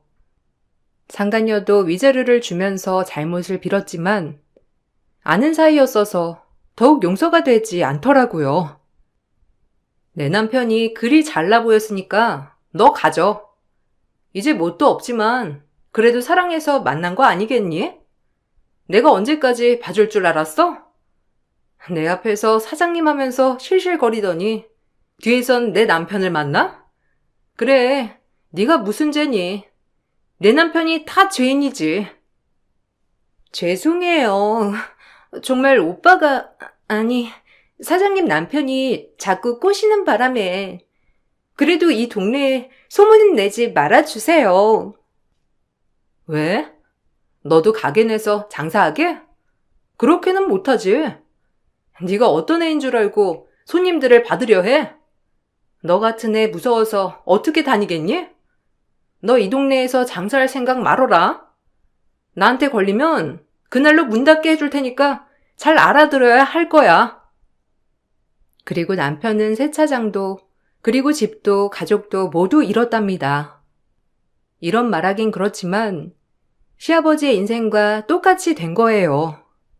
시아버지도 늘 여자들만 만나고 다니면서 일도 안 하고 돈도 안 벌고 그렇게 살아서 남편이 항상 욕을 했는데 본인도 별반 다를 거 없는 인생을 살게 된 거랍니다. 이런 걸 보면서 피는 못 속인다는 생각을 하게 되니 참 허탈하고 웃음이 나왔어요. 모든 걸 다 잃으니까 이제 좀 실감나? 당신 아버지 그렇게 욕하더니 당신이 낳은 게 뭐야? 당신도 똑같아.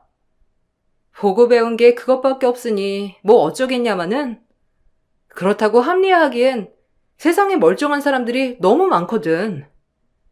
아무리 불우한 상황이 있어도 그저 본인 앞길을 위해 모든 유혹 저버리고 열심히 사는 사람이 훨씬 많아. 그러니까 정신 차리고 살아. 엄마한테 네가 한마디만 해주면 안 될까? 솔직히 엄마도 나한테 이러면 안 되지. 날 키워주기랬어. 뭘 하기랬어. 그건 네가 직접 말해. 어머님도 진짜 안타깝다. 하나 있는 아들 찾았는데 아들이 이 모양 이 꼴이니 얼마나 실망하셨겠니? 본인 마음도 아프지만 아마 더 화가 나셨을 거야. 그렇게 싫은 전 남편이랑 똑같은 아들인데 얼마나 소름이 끼치겠어. 남편의 진심은 저와 다시 합치는 것보다도 시어머니 재산에 관심이 많은 것 같더라고요. 하지만 시어머니는 아들에게 연락을 단 한 번도 취하지 않았고 남편의 연락마저도 받지 않았답니다. 정말 대조 같은 모습이었고 그런 모습 때문에 성공한 것임을 전 느꼈어요. 하지만 그런 대조 같은 성격을 가진 어머님은 소송과 모든 것들이 끝이 나고 저에게 따로 연락이 왔어요. 미안해. 내가 아들을 품고 키우질 않아서 이렇게 비난할 자격은 없다만 너도 마음고생 많았을 텐데 힘내고 살아. 이제 날개짓 하면서 말이야. 아, 그리고 하영이 교육비나 이런 것들은 내가 다 해주고 싶은데 계좌번호 알려줄래? 에이, 아니에요. 어떻게 어머님한테 그런 걸 받겠어요. 이랑 이혼한 마당인데 그런 거 정도는 제가 알아서 할 수 있어요. 애비랑 이혼했어도 내 손녀기도 하고 또 내 핏줄 아니냐. 애비한테 못해준 거 하영이한테라도 하고 싶어서 그래. 아, 진짜 안 그러셔도 돼요. 어머님도 얼마나 속이 상하시겠어요. 하영이는 그래도 보고 싶으실 테니 간간히 보여드릴게요. 고맙다. 하영이라도 없었으면 어쩔 뻔했니. 내가 너한테 미안한 게 많아. 사실 하영이 애비한테도 미안하지만 그래도 걘 돈을 쥐어주면 안 된다는 걸 깨달았어. 정말이지 지 애비랑 똑같거든. 나중에 애비 말고 모든 걸 하영이한테 물려주고 남은 건 사회에 환원할 거다. 애비는 글렀어. 내가 앞만 보고 살아온 이유도 모든 걸 다 해주고 싶어서 그랬던 건데 참 잘못 생각했지. 그래도 너무 속상해 마세요. 마음은 따뜻한 사람이니 언젠가 정신 차리고 제대로 살 거예요. 어머님도 힘내시고요. 어머님은 손녀의 학비를 전액 내주시겠다고 하였어요. 말이라도 정말 감사한 마음이 들었답니다. 그리고 그 약속을 꾸준히 지키시고 계셔서 저도 애아빠는 만나지 않지만 한 달에 2번 정도 딸의 할머니를 만나 소소하게 일상 얘기도 하고 데이트도 하며 지내고 있어요. 저 말고 그래도 딸아이를 사랑해주는 사람이 한 명 더 늘었다고 생각하니 기분이 좋더라고요. 하영이가 참 밝아진 것 같아서 이 할머니가 기분이 좋아요. 오늘은 친할머니 만나러 가는구나, 우리 하영이. 아, 친할머니 만나서 오늘 파스타랑 피자 먹으러 가기로 했어. 하영이가 할머니 주려고 그림 그렸거든요. 아유, 좋겠네. 우리 하영이 맛있는 거 많이 먹고 재미있게 놀다 와. 날 추운데 너도 재밌게 다녀오고 기분 전환 좀 해. 어머님도 아마 외로우셔서 하영이 많이 보고 싶으실 거야. 내가 자주 보여드리고 찾아뵈야지. 그래야 되는 것 같고. 그럼 외롭게 일만 하시고 사신 분인데 늦지막이 손녀 하나 있는 거 보는 낙으로 사실 거야. 자주 보여드리렴. 시어머니를 만날 때 가끔 남편 소식을 듣는데 시어머니 또한 남편에게 경제적 지원을 일체 해주지 않는다고 했어요. 그럼에도 남편은 시어머니를 종종 찾아뵈면서 돈을 달라는 식으로 말을 하고 있는데 그럴 때마다 정신을 차리지 못한 것 같다며 시어머니는 저에게 하소연을 하시더라고요.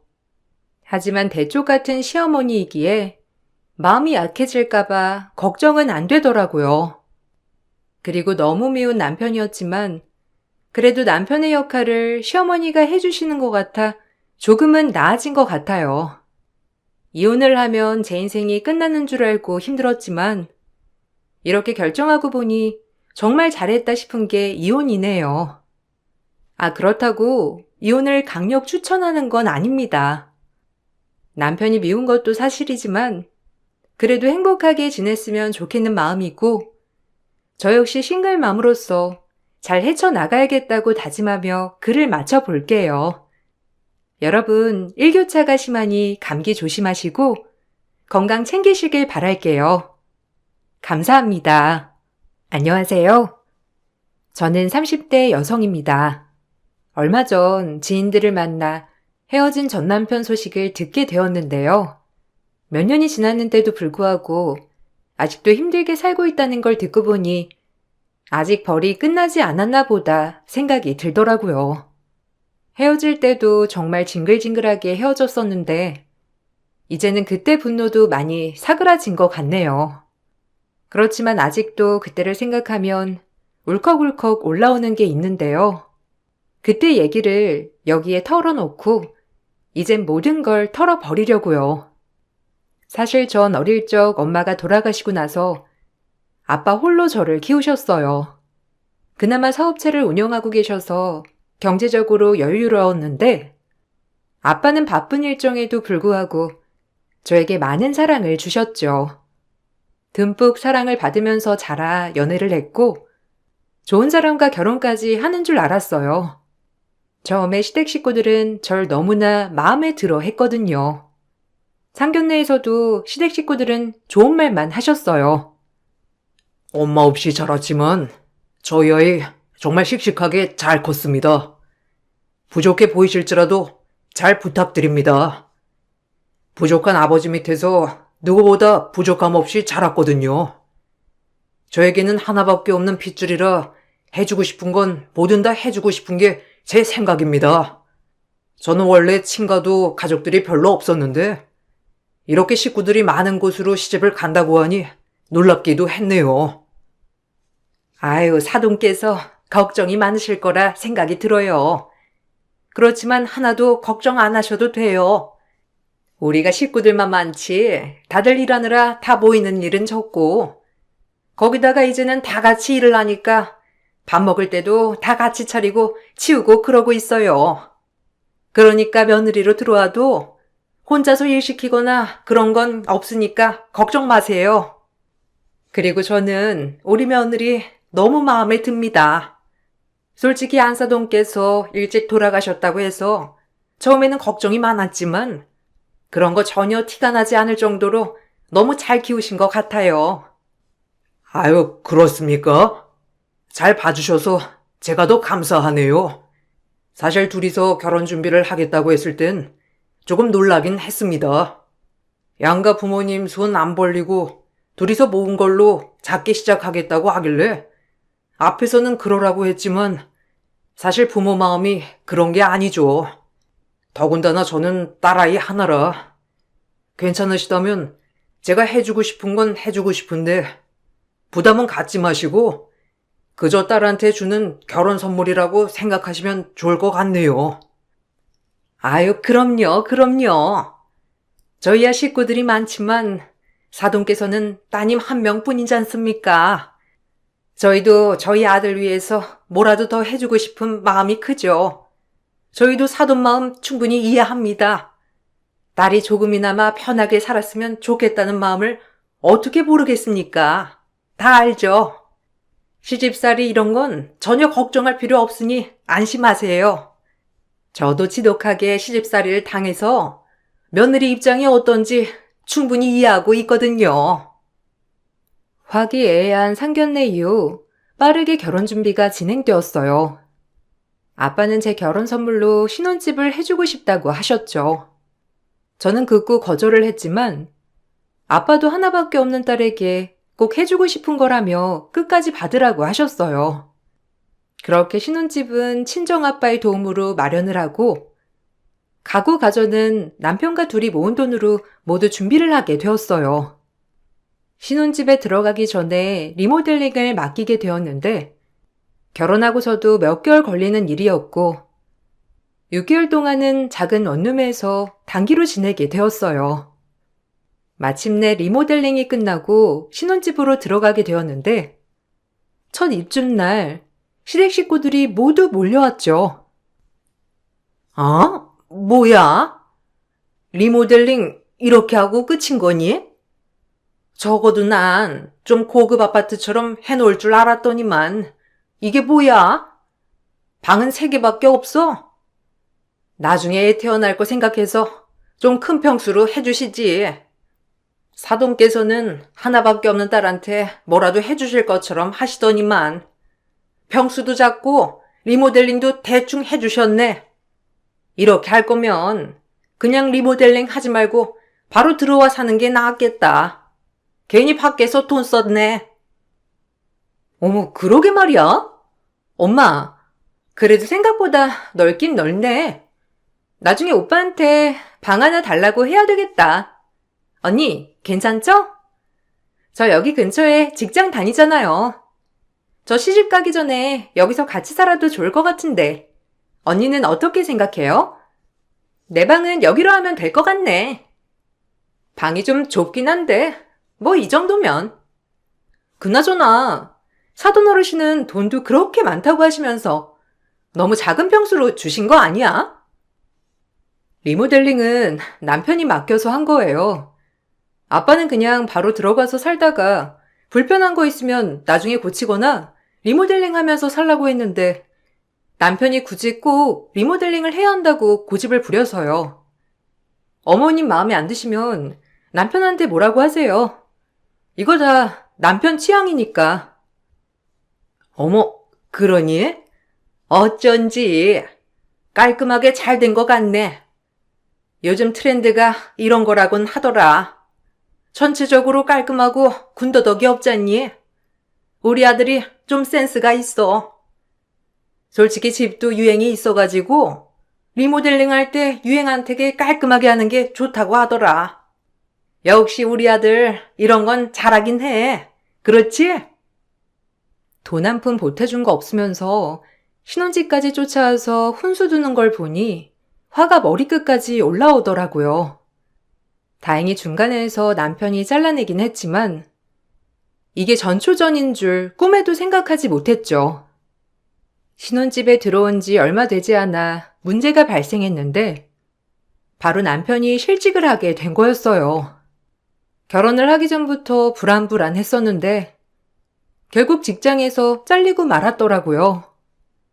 재취업을 고민하던 와중에 친정아빠가 본인 회사에 들어와 일을 하는 건 어떠냐며 제안을 해주셨고 그렇게 남편은 아빠 회사에서 일을 시작하게 되었어요.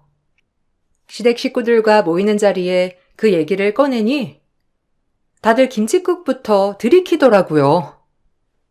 어머, 그럼 사돈이 너한테 회사 넘겨주려고 시작하는 거 아니니? 아니 왜?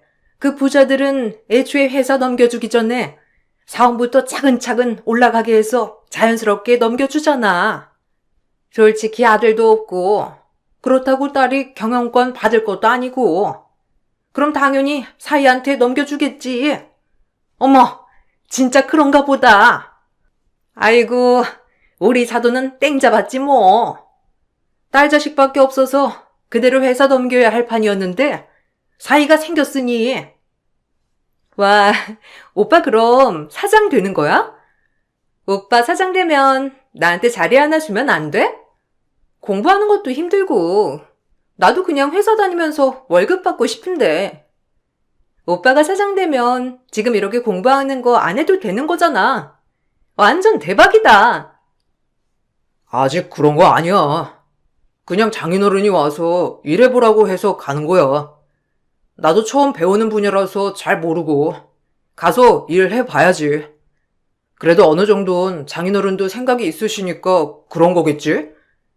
그냥 와서 일하라고 하시진 않을 거 아니야. 거기도 정식으로 정규직 절차 밟고 들어가야 되는 곳인데. 안 그래, 여보? 장인어른 당신한테는 뭐라고 안 하셨어? 이번에 그만두는 직원이 있어서 그 자리에 당신 앉히신 거지 뭐. 너무 부담스럽게 생각 안 해도 돼. 당신이 안 맞으면 그만두는 거고 아빠도 그냥 한번 일해보라 가볍게 말씀하신 거니까. 그리고 아빠 아직 정정하신데 무슨 후계자야. 앞으로 30년은 더 일하실 수 있을 것 같은데. 솔직히 아빠는 사이가 신경 쓰이셔서 자리 하나를 굳이 마련하셔서 꽂아주신 거지만 전 걱정이 앞섰어요. 시댁 식구들 모두 김칫국을 들이켜고 있는 상황에서 아빠가 실제로 남편에게 덜컥 큰 자리를 주면 어쩌나 싶었거든요. 다행히도 아빠는 남편을 그냥 사원 자리에 넣어주셨고 그 외의 일은 전혀 간섭하지 않으셨어요. 그러다 보니 남편은 스스로 힘으로 승진도 하고 일도 해야 했는데 문제는 남편이 일을 지지리도 못했다는 점이었죠. 심지어 10년 넘게 다녔던 직원들이 도저히 못 참겠다면서 아빠한테 일 너무 못한다고 하소연을 할 정도였어요. 그걸 아는지 모르는지 시댁 식구들은 언제 남편이 승진하는지만 고대하고 있더라고요. 예, 사돈은 요새 별말을 안 하니? 아니, 아들이 거기 들어가서 일한 지 6개월은 넘은 것 같은데 어떻게 사원에서 동 바뀌었다는 연락이 없어? 사돈이 좀 바쁘시니? 아무리 바쁘셔도 사이 좀 챙겨달라고 네가 슬쩍 말해봐. 아니다. 6개월 만에 승진하면 다른 직원들 눈치 보이니까 그런 건가? 한 1년 지나면 그럼 승진시켜 주신다니? 한 번에 자리 올려도 우리 아들은 잘할 텐데. 어머님, 솔직히 말씀드리면 남편 일을 너무 못해가지고 직원들 불만이 엄청 많대요. 아빠도 요즘 난감하시다고.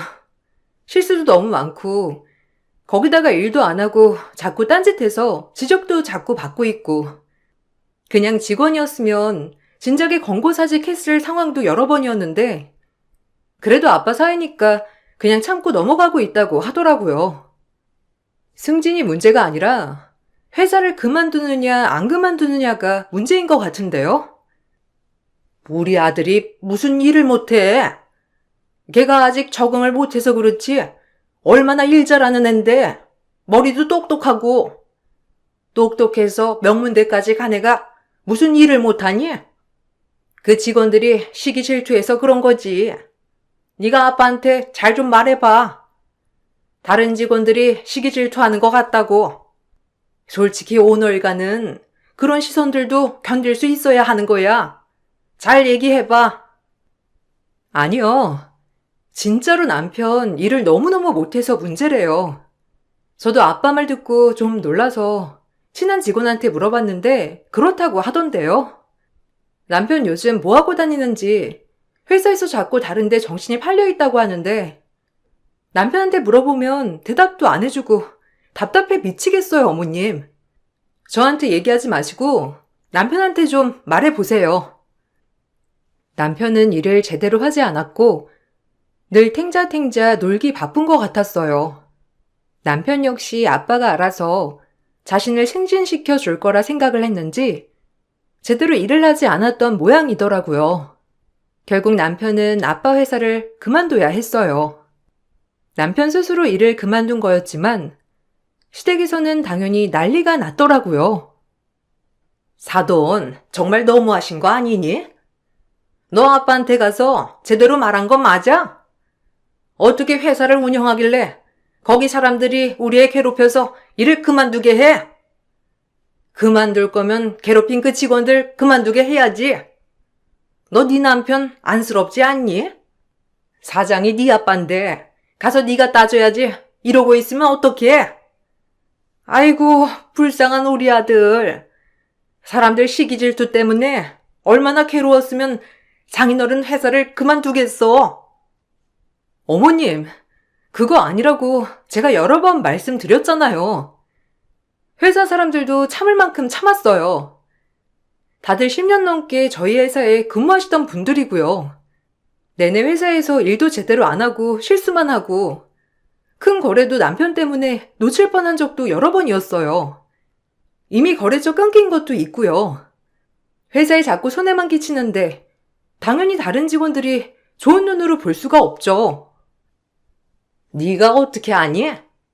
너는 그 회사 다니는 것도 아닌데. 아들이 말하기를 자기는 잘못 없는데 거기 직원들이 이미 똘똘 뭉쳐서 자기 괴롭혔다고 하더라. 너 이거 네 아빠한테 사실대로 잘 말한 거 맞아?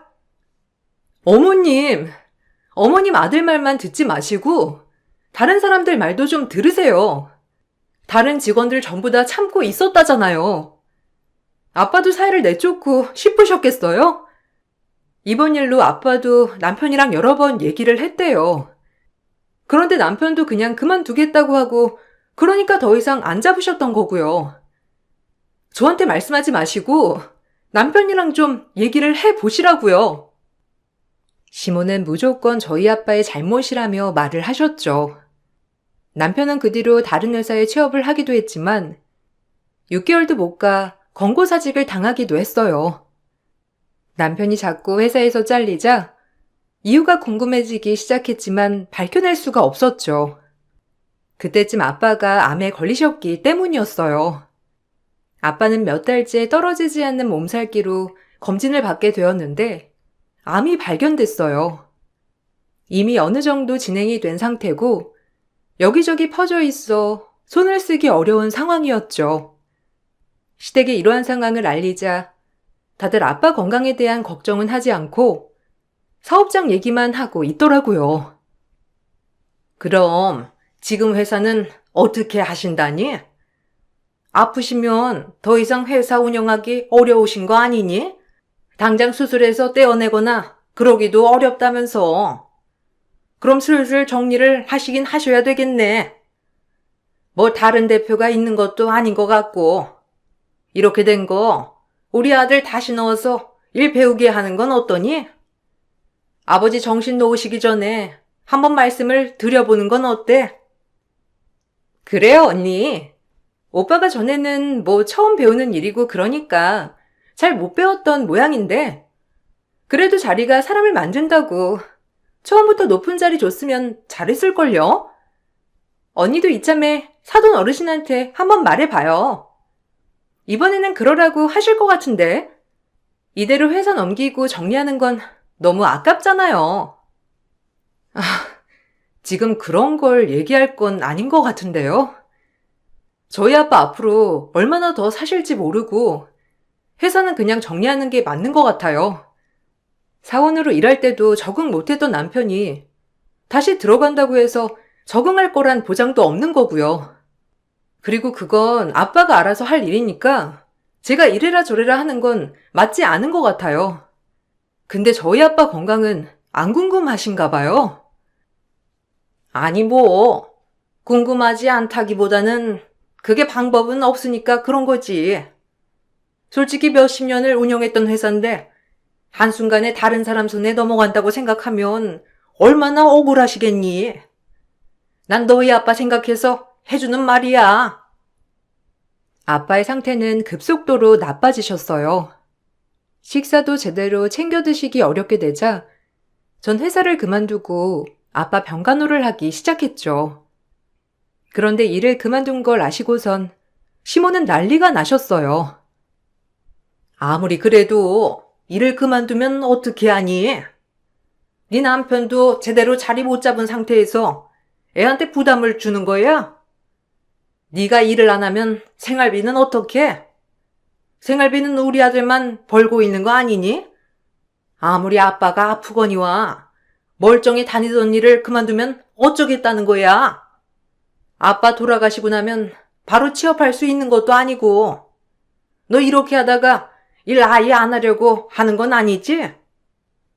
어머님, 저 생활비 그대로 내고 있어요. 저한테 생활비 말하실 게 아니라 남편한테 좀 말해보세요. 지금 몇 달째 생활비도 안 내고 저만 생활비 부담하고 있는데 제가 일 그만둔 걸로 뭐라고 하실 일이 아니라고요. 그리고 남편 일 그만두고 아무것도 안 하고 있을 때는 별말 안 하셨으면서 전 생활비도 내고 있는데 왜 일 그만둔 걸로 이렇게 화를 내세요? 어차피 너 나중에 일 그만둘 거잖니. 애 낳고 그러면 그만두면 어차피 우리 아들이 평생 돈 벌고 살아야 할 텐데 그 몇 달 일 안 한 거 가지고 아들한테 뭐라고 하는 건 아니지 않니? 당연히 여자는 나중에 돈 안 버니까 벌 수 있을 때 바짝 벌어야지. 너랑 아들이랑 같아? 그리고 아버지 간병을 네가 할 필요가 뭐가 있어? 그 돈 많은 분 간병인 고용하면 될걸. 그건 제가 알아서 할 거예요. 생활비 걱정에 전화하신 거라면 잘못 전화하신 것 같네요. 저한테 말고 남편한테 전화해서 좀 말해주세요. 왜 생활비 안 내냐고. 멀쩡히 회사도 다니는 것 같은데 생활비 왜 안 내냐고 어머님이 좀 물어봐 주세요. 아빠가 시한부 선고를 받고 나서는 시댁 식구들의 막말은 도를 넘어서고 있었어요. 그러던 중 아빠가 주변을 정리하시면서 회사를 다른 사람에게 넘기기로 결정을 하시게 되었는데 어떻게 알았는지 시댁에서 더 난리가 났어요. 너희 아빠 회사 다른 사람한테 넘기기로 했다니? 아니 그걸 왜 넘겨? 우리 아들한테 주면 되는 거지. 하나밖에 없는 사이인데 그것 좀 주는 게 아깝다니? 너희 아빠 참 웃긴다. 너 시집 보낼 때는 하나밖에 없는 딸한테 뭐라도 더 해주고 싶다고 하시더니만 이제는 사위는 안 보이신다니? 당연히 사위한테 줘야지. 지금 뭐 하는 거야? 그건 어떻게 아신 거예요? 아직 아시는 분 몇 명 없는데. 어머님, 일을 잘해야 그것도 넘겨주는 거죠. 할 줄 아는 일이 하나도 없는데 어떻게 넘겨줘요? 애초에 제가 관여할 일도 아니고 어머님께서 이렇게 말씀하실 일은 더더욱 아닌 것 같아요. 내가 왜 신경 쓸 일이 아니니?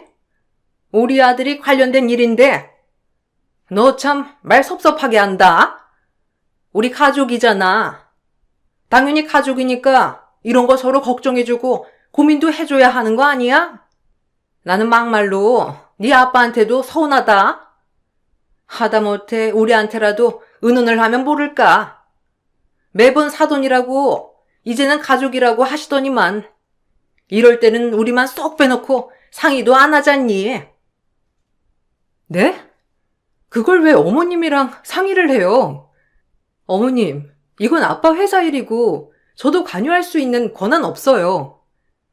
회사에 있는 직원들 생계가 달린 일인데 더 신중히 결정해도 모자란 일이라고요. 남편은 애초에 회사 받을 능력이 안 되고 남편도 그걸 잘 알고 있고요. 회사 처분에 대한 것뿐만 아니라 시댁에서 절 대하는 태도도 점점 달라졌어요. 아빠 병간호로 정신없는 와중에도 시댁에서는 무슨 일이 있을 때마다 꼭 제가 참석을 하길 바라셨죠. 모두 참석한 건 아니었지만 가끔씩 참석을 할 때면 제가 못 간 이유에 대해서 꼬치꼬치 캐묻기도 하셨어요. 너 저번에는 오라고 했더니 왜 안 왔어? 아들한테 물어보니까 몸이 별로 안 좋다고 하던데 너 요즘 건강검진은 받고 있는 거니? 혹시 너도 암 그런 거 아니지? 요새 보니까 너무 자주 아픈 것 같더라. 젊은 애가 벌써부터 그렇게 아프면 어떻게 하자는 거야? 아휴, 내가 걱정이 이만저만이 아니다. 건강한 애가 들어와도 모자를 판국에. 저 이번만 아파서 못 왔던 거고 저번에는 일이 있어서 못 온다고 말씀드렸었잖아요. 자주 아픈 것도 아닌데 자주 아프다고 하시면 제가 할 말이 없네요. 그리고 저보다 남편이 더 많이 아파요. 저는 남편 왜 이렇게 아픈지 어머님한테 물어보려고 했는데 뭐만 하면 몸살 났다, 감기 걸렸다 난리거든요. 어떻게 저보다 일도 안 하는 사람이 그렇게 자주 아픈지 모르겠어요. 우리 애야 스트레스를 많이 받잖니. 장인어른이 암이고 와이프는 까칠한데 스트레스 안 받고 살겠니? 그나저나 암은 유전이 크다고 하던데 너도 계속 검진받아야 하는 거 아니니? 아유, 너네 아빠는 몸도 원래 안 좋으신데 얼른 딸 시집 보내고 치우려고 하신 거 아니야? 어떻게 그런 소리를 아무렇지 않게 하세요? 그렇게 따지면 저보다 남편이 더 위험한 거 아니에요? 남편 할아버지랑 작은 할아버지, 작은 아버지 다 암으로 돌아가셨잖아요. 저희 집안은 아버지만 암에 걸리셨는데 남편 집안은 벌써 3분이나 암으로 돌아가셨잖아요. 내가 뭔 말을 못하네 정말. 네가 이렇게 따박따박 말대꾸 하니까 우리 아들이 스트레스를 받는 거야. 스트레스 받으면 당연히 몸 여기저기가 아프지. 너 아빠 신경 쓴다고 남편 신경이나 제대로 쓰고 있긴 한 거니? 아무리 그래도 가족을 먼저 챙겨야지. 시댁 식구들의 돈 없는 참견에 너무나 스트레스를 받았지만 시댁 식구들보다 중간에서 아무것도 하지 않은 남편이 더 미웠어요. 남편은 일도 자꾸 그만뒀는데 뭐가 그렇게 바쁜지 집에 제대로 붙어있는 날도 없었죠. 당신 요즘 뭐하고 다니는 거야? 회사도 또 그만뒀다며. 생활비도 넣었다가 안 넣었다가 집에 있는 것도 아니고 자꾸 밖에만 돌아다니고 어제는 뭐 하느라 새벽에 들어온 건데? 술 냄새도 하나도 안 나고 뭐 하느라 새벽까지 돌아다니다가 어떻게 된 거야? 어떻게 아빠한테는 한 번도 안 가고 당신 도대체 뭐 하면서 돌아다니고 있는 건데? 아휴, 나도 숨 좀 쉬자, 숨 좀 쉬어. 안 그래도 내가 얼마나 말을 많이 듣는지 알아? 장인어른은 암 걸렸지. 당신은 장인어른 간병하느라 예민하지. 내가 눈치 안 보이고 이 집에서 살 수 있겠어? 솔직히 나 좀 서운해. 장인어른 회사 정리하면서 나한테 뭐 하나 제대로 물려봐준 적도 없으시고 엄마 말도 맞아. 암도 유전이라는데 나는 당신 건강도 걱정해야 하잖아. 뭔 개소리야. 유전이 걱정이면 나보다 당신 건강을 더 걱정해야지. 어떻게 그런 소리가 아무렇지 않게 나오냐? 당신 뭐하고 다니느라 바쁜 건데? 내가 뭘 안 챙겨줬다고 그래. 아빠 간병하면서도 집안일 내가 다 하고 밥도 꼬박꼬박 챙겨주는데 당신이 집에 안 붙어 있잖아. 나도 바빠. 꼭 일을 해야 바쁜 거야? 당신은 당신 할 일이나 해. 어차피 내가 집에 있든 없든 상관없잖아. 내가 밖에서 바쁘게 돌아다녀야 당신도 좋은 거 아니야? 신경 쓸 필요 없으니까 당신 일이나 열심히 해. 남편은 뭐라고 돌아다니는지 하루 종일 연락도 안 되고 새벽 늦게 들어오는 날도 많았죠. 그런 남편에게 일일이 신경을 쓰기는 어려웠어요. 아빠의 상태가 빠르게 나빠졌고 결국 아빠는 1년을 버티지 못하시고 돌아가시고 말았어요. 아빠 장례를 진행하는 와중에도 시댁 식구들은 장례식장 한편을 전세 내듯이 자리를 깔고 있었어요. 슬픈 저와는 다르게 장례식 내내 시끄럽게 웃고 떠들어 오시는 조문객분들이 누구냐며 저에게 오히려 물어볼 정도였죠. 그럼에도 불구하고 시댁 식구들은 뻔뻔하게 자신들을 안 챙긴다며 서운해했어요. 내가 이 나이에 사돈 장례를 치를 거라고는 상상도 못했다. 내 주변에도 벌써부터 사돈 보낸 애들은 없는데 너 참 나한테 좋은 경험하게 해주는구나. 그나저나 음식이 왜 이렇게 부실하니? 너 우리 이렇게 잘 안 챙기면 나중에 어쩌려고 그래? 이제는 너는 친정도 없고 우리한테 잘해야 하는 거 아니니? 음식이 좀 찔린데 뭐 시켜 먹을 건 없니? 어머님, 그러시지 마시고 그냥 댁에 가셨다가 나중에 오세요. 아니 그냥 제가 장례 마무리할 테니까 그냥 댁으로 가세요. 오시는 분들마다 다들 물어보세요. 여기서 이러시지 마시고 가셔서 그냥 나중에 연락드릴게요. 너는 참 이상하다. 우리가 신경 써서 여기 자리해 주는 건데 어떻게 집에 가란 소리가 나오니? 참 서운하네 정말. 우리가 불편해도 여기 있는 이유가 뭐야? 그래도 가족이니까 있는 거잖아. 그럼 네가 알아서 우리 대접하고 그래야 하는 거 아니니? 솔직히 사돈 장례를 이 나이에 하는 사람이 어디 있어? 너는 나한테 미안해해야 하는 거 아니니? 이걸 왜 미안해해야 하는지도 모르겠고요. 어머님 여기 앉으셔서 이거 가지고 와라, 저거 가지고 와라 시키기만 하시고 거기다가 장례식장 직원분들한테 이것저것 다 지적하시면서 불편하시다고 하시고 여기 자리 이만큼이나 내내 쓰셔가지고 다른 조문객분들 식사할 자리도 없는데 비켜주시지도 않으시고 어머님이 더 너무하시네요. 결국 전 폭발해 장례식장에서 소리를 질렀고 시댁 식구들은 그제야 자리를 정리해 집으로 가더라고요. 비로소 조용하게 장례식을 치를 수 있었죠. 우라빠 발인식이 끝나고 전 유골함을 안고 펑펑 울 수밖에 없었어요. 그렇게 아빠는 제 곁을 떠나시게 됐죠. 모든 사람들이 슬퍼하고 있는 와중에도 시댁 식구들은 뭐가 그렇게 신이 났는지 내내 웃으며 장례식에 참석을 했어요. 그리고선 참을 수 없는 사건이 발생하고 말았는데 오열하고 있는 저에게 시모는 어이없는 말을 내뱉으셨어요. 장례식 이제 끝난 거니? 안 그래도 너 장례식 언제 끝나나 기다리고 있었는데 이제 너 할 일 없는 거지? 어차피 이럴 때는 정신 못 차리게 몸 막 쓰고 그래야 하는 거야. 너 생각해서 우리 김장하는 날 오늘로 잡았으니까 얼른 일어나렴. 눈물 그만 흘리고 정신 차려. 오늘 우리 집 가서 김장 800포기 담그자. 다른 식구들한테도 나눠줘야 하니까 부지런히 해야 되겠네. 네? 김장 800포기라뇨? 어머님, 지금 제정신이세요? 이제 막 아빠 보내드렸는데 무슨 김장이에요? 저 못 가요. 장례식이 이제 막 끝났는데 바로 김장하는 사람이 어디 있어요? 어떻게 제 상황은 하나도 생각 안 하시고 마음대로 그렇게 하세요? 내가 너 생각해서 오늘로 잡은 건데 너야말로 왜 그렇게 삐딱하게만 보니? 그래도 너 고생할까봐 내가 배추 다 절여서 왔는데 고마워해야지. 배추 물으면 네가 배상해라. 퍼뜩 있나?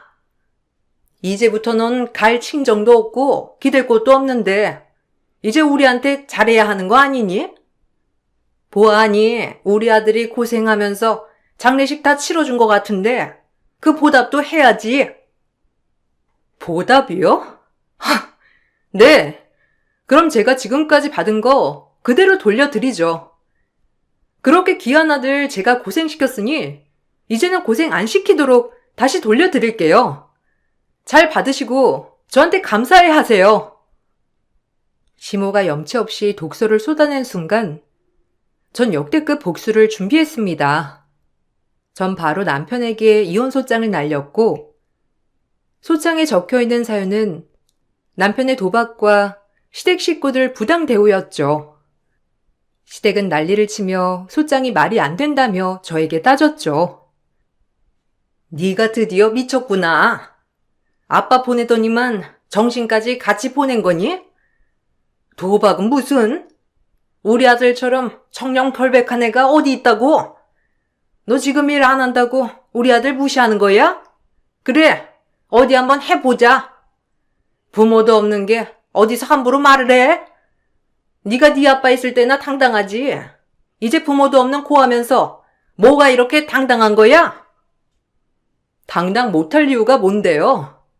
당신 아들이 청렴결백한다고? 참나, 당신 아들 사회에서 아주 개판이야. 제대로 알고나 말해. 당신 아들이나 딸이나 남한테 어떻게든 빌붙어 먹으려고 발악하는 거 보이지도 않겠지. 당신조차 그러니까. 앞으로 두고 보면 알겠죠. 당신 아들이 밖에서 뭐라고 다니는지. 너 진짜 미쳤니? 이게 어디다 대고 당신이래? 부모 없는 거 티내니? 내가 이래서 엄마 없이 자란 애들을 싫어하는 거야. 그래도 돈 좀 있다고 이쁘게 봐줬더니만 아빠나 자식이나 생각하고는. 됐다. 나도 너 같은 며느리 필요 없으니까 이혼하려거든 재산이나 제대로 분할해. 우리 아들 네 아빠 회사에서 일한 거 알고 있지? 그 값은 두둑히 줘야지. 네. 그 값 제가 다 청구할 거니까 걱정하지 마세요. 그나저나 그쪽 아드님이 얼마나 크게 벌려놓았는지 수습이 될지는 모르겠네요. 뭐 그거야 그쪽에서 알아서 할 일이니까 나중에 후회나 하지 마세요. 남편은 그동안 도박에 빠져 정신을 놓고 있었더라고요. 아빠 회사에서부터 수상했던 행적은 바로 인터넷 도박에 빠졌기 때문이었어요.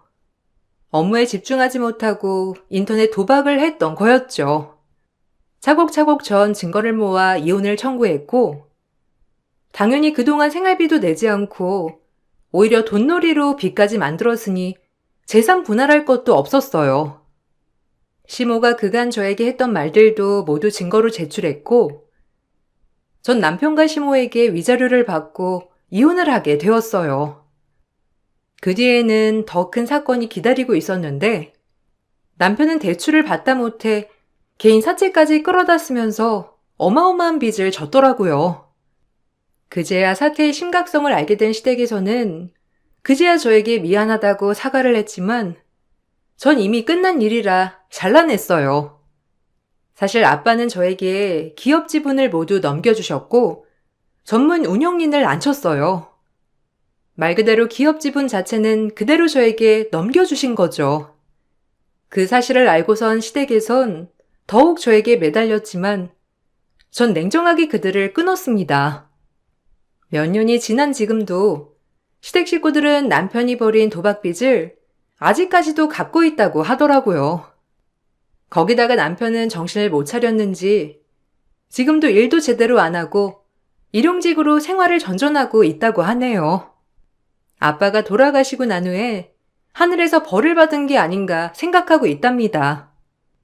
요즘은 제 인생을 위해서 더 집중하면서 살고 있어요.